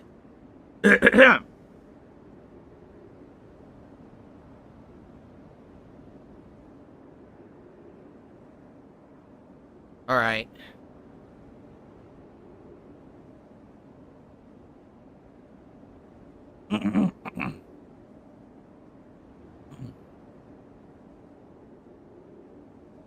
Oh, that is absolutely true.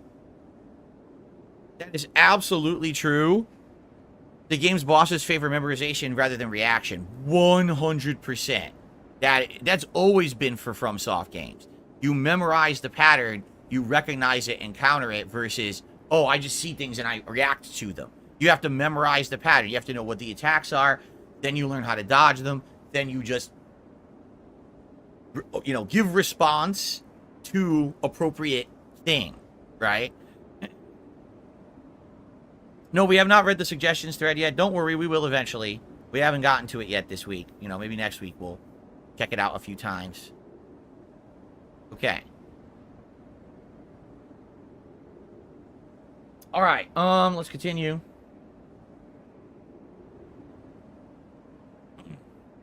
Okay. Okay, I'm back. I had to use the restroom. I'm back. We'll try a few more times here. Well, if I say a few more times, still got 90 minutes on the stream.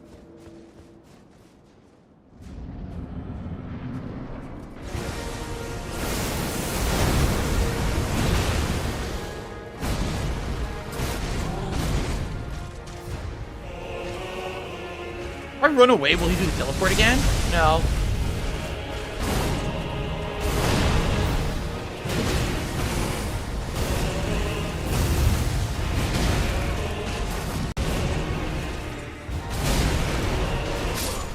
Wow, it totally didn't do my dodge when I input it.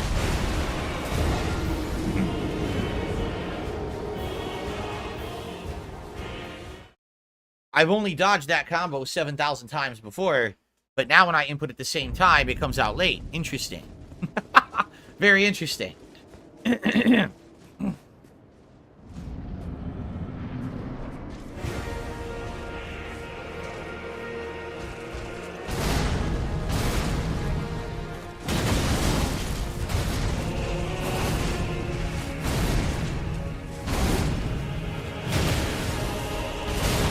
Oh, nothing.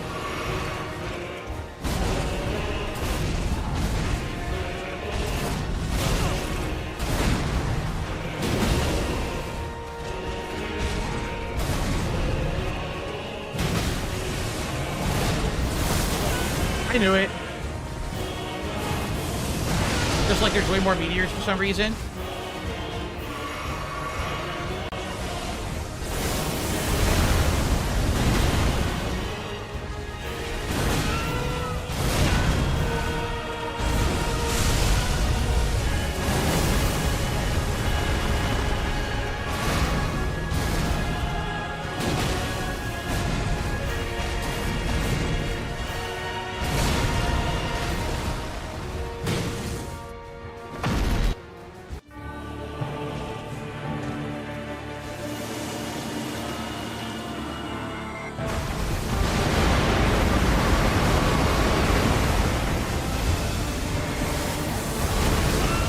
What the fuck? It didn't do that before.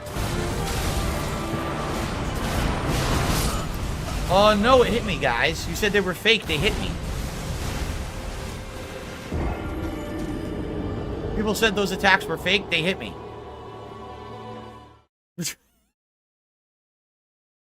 I was like, okay, I'm not going to worry because they're not real. I'll just stand here. And then I died.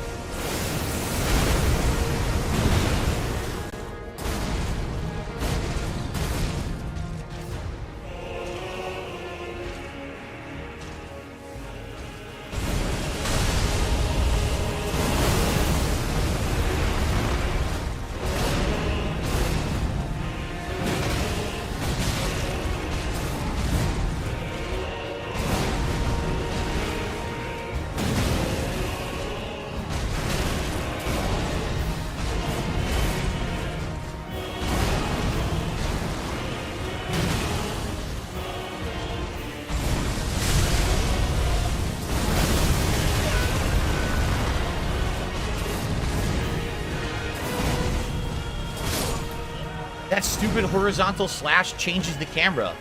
And when it does, I can't roll in time. The camera doesn't stay on him. The camera goes to the side. And when it does, I can't time the dodge.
Huh? I timed the rolls and I got hit both times during my roll. I timed the rolls and I got hit during the roll anyway. Like, what just happened? I mean, I don't even understand. I really have no clue. I rolled exactly right compared to how you do it first phase. I got hit anyway. I don't even understand what just happened. It still struck me. Even though there was no hit, like he didn't touch me at all, I still got hit anyway.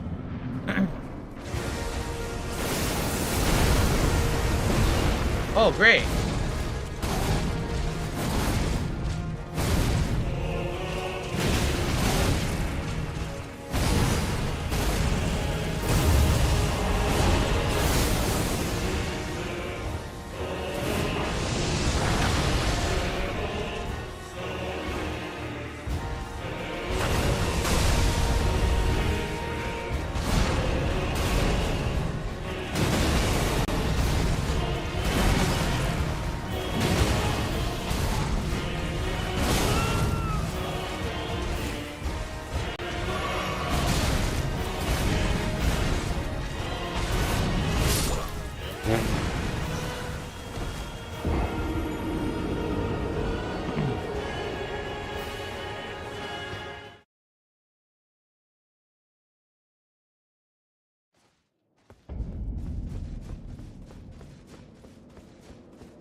Oh, I dodged.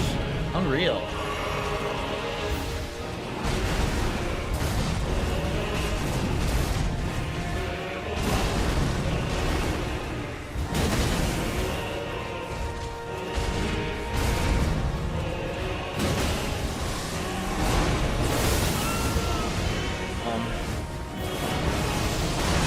Dumb. I rolled. Didn't work.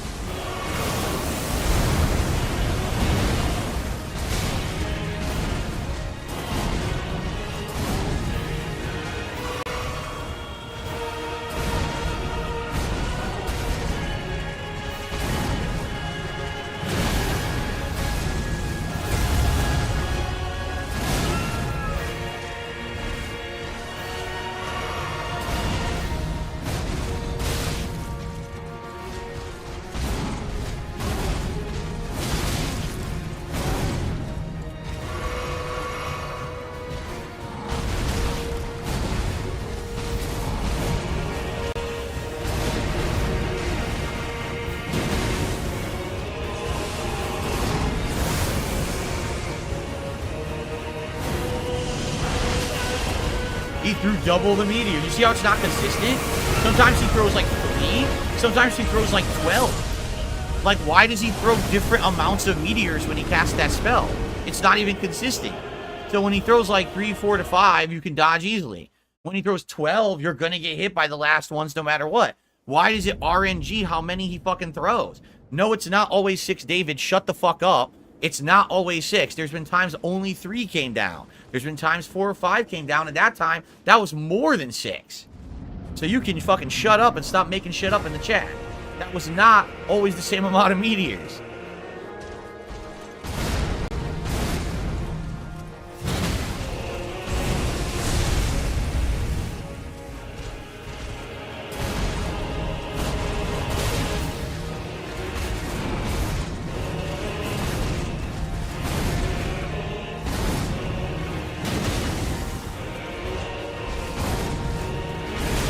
I dodged it. Fuck this game, man. I dodged that shit.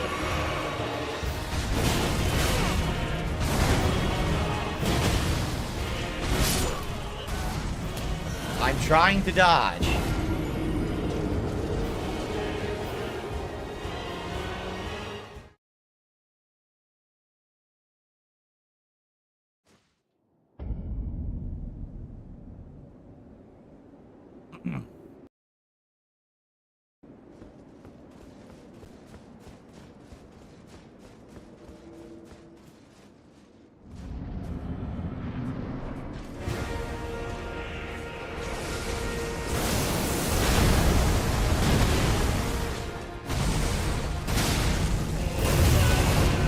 Can't see anything.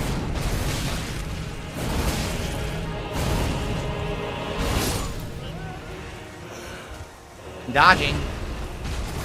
I can't make the game work, so I'll just continue to die until it decides that the dodge works.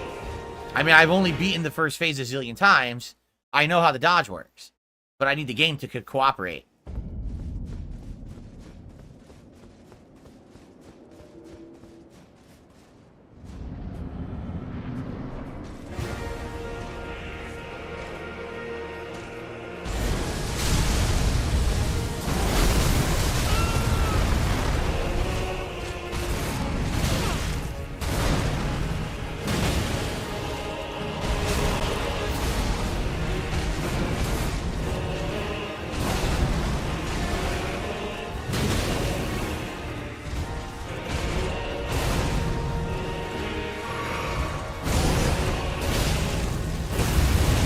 Can't see. There's an explosion on the screen. Can't see. Because after he does that red slash, he does a random move. And he can do anything. He can do any of his moves after the red slash. You can't see the move. Because the visual effect blocks the camera. So you get hit because you can't see the move. Not because you're not ready for it. You can't dodge it. Because you can't see it.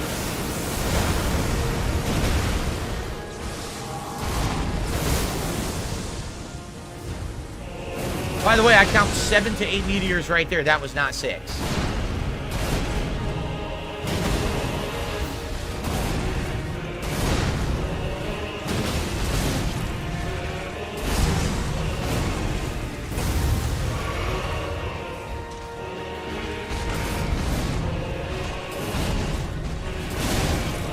dodged. Nothing.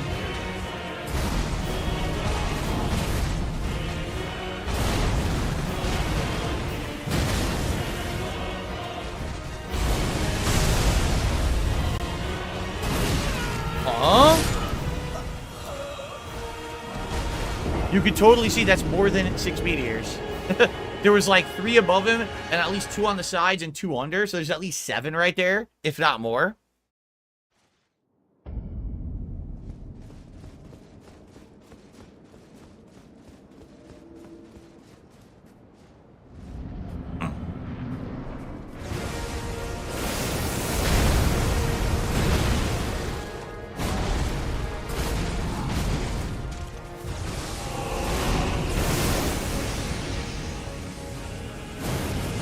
That is 8. 8 meteors. I just counted 8.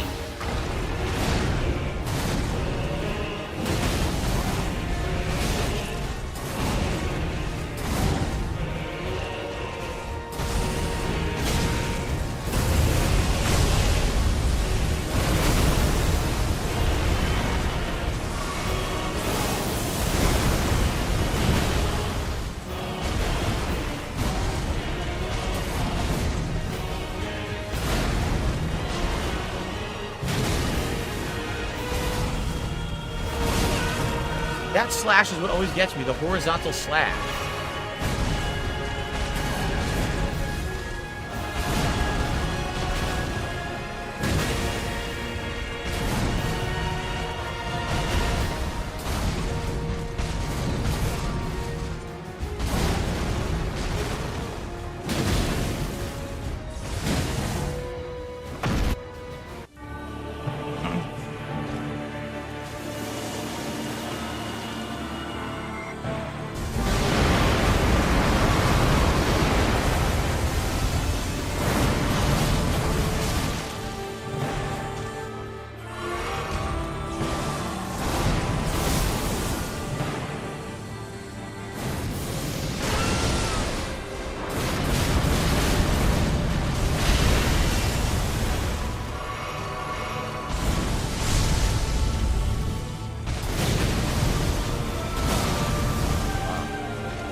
Trying to roll. Oh my god.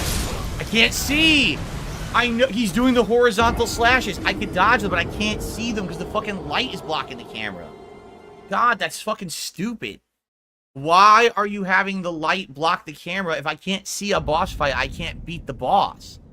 It's like they purposefully didn't want you to win the fight, so they're like blindfold. Imagine if, okay, you're gonna fight a boss, fucking Miyazaki comes in the room and covers your eyes like this, halfway, like just going like this on and off as you're trying to fight. Like, why are you doing that? Right? Stop doing that. Let me fight the game. Let me play the game. Let me fight the fight. Why are you blocking my field of vision? Now I can't fucking pay attention to what's going on.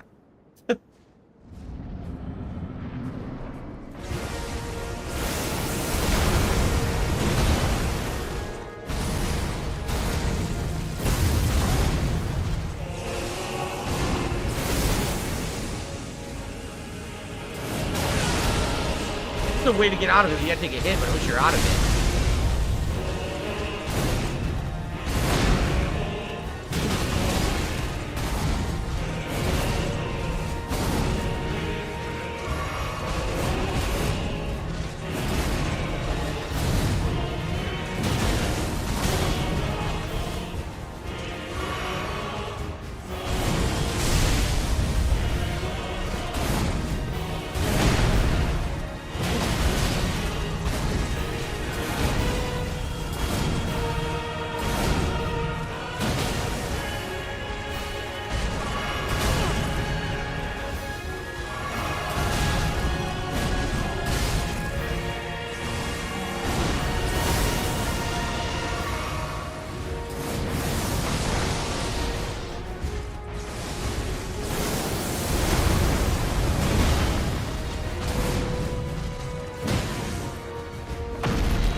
I have no idea how I'm going to avoid that.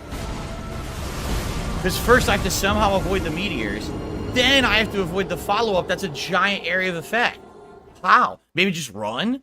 Maybe I can run away. Maybe after the meteors come down, just start running, and maybe you can outrun it.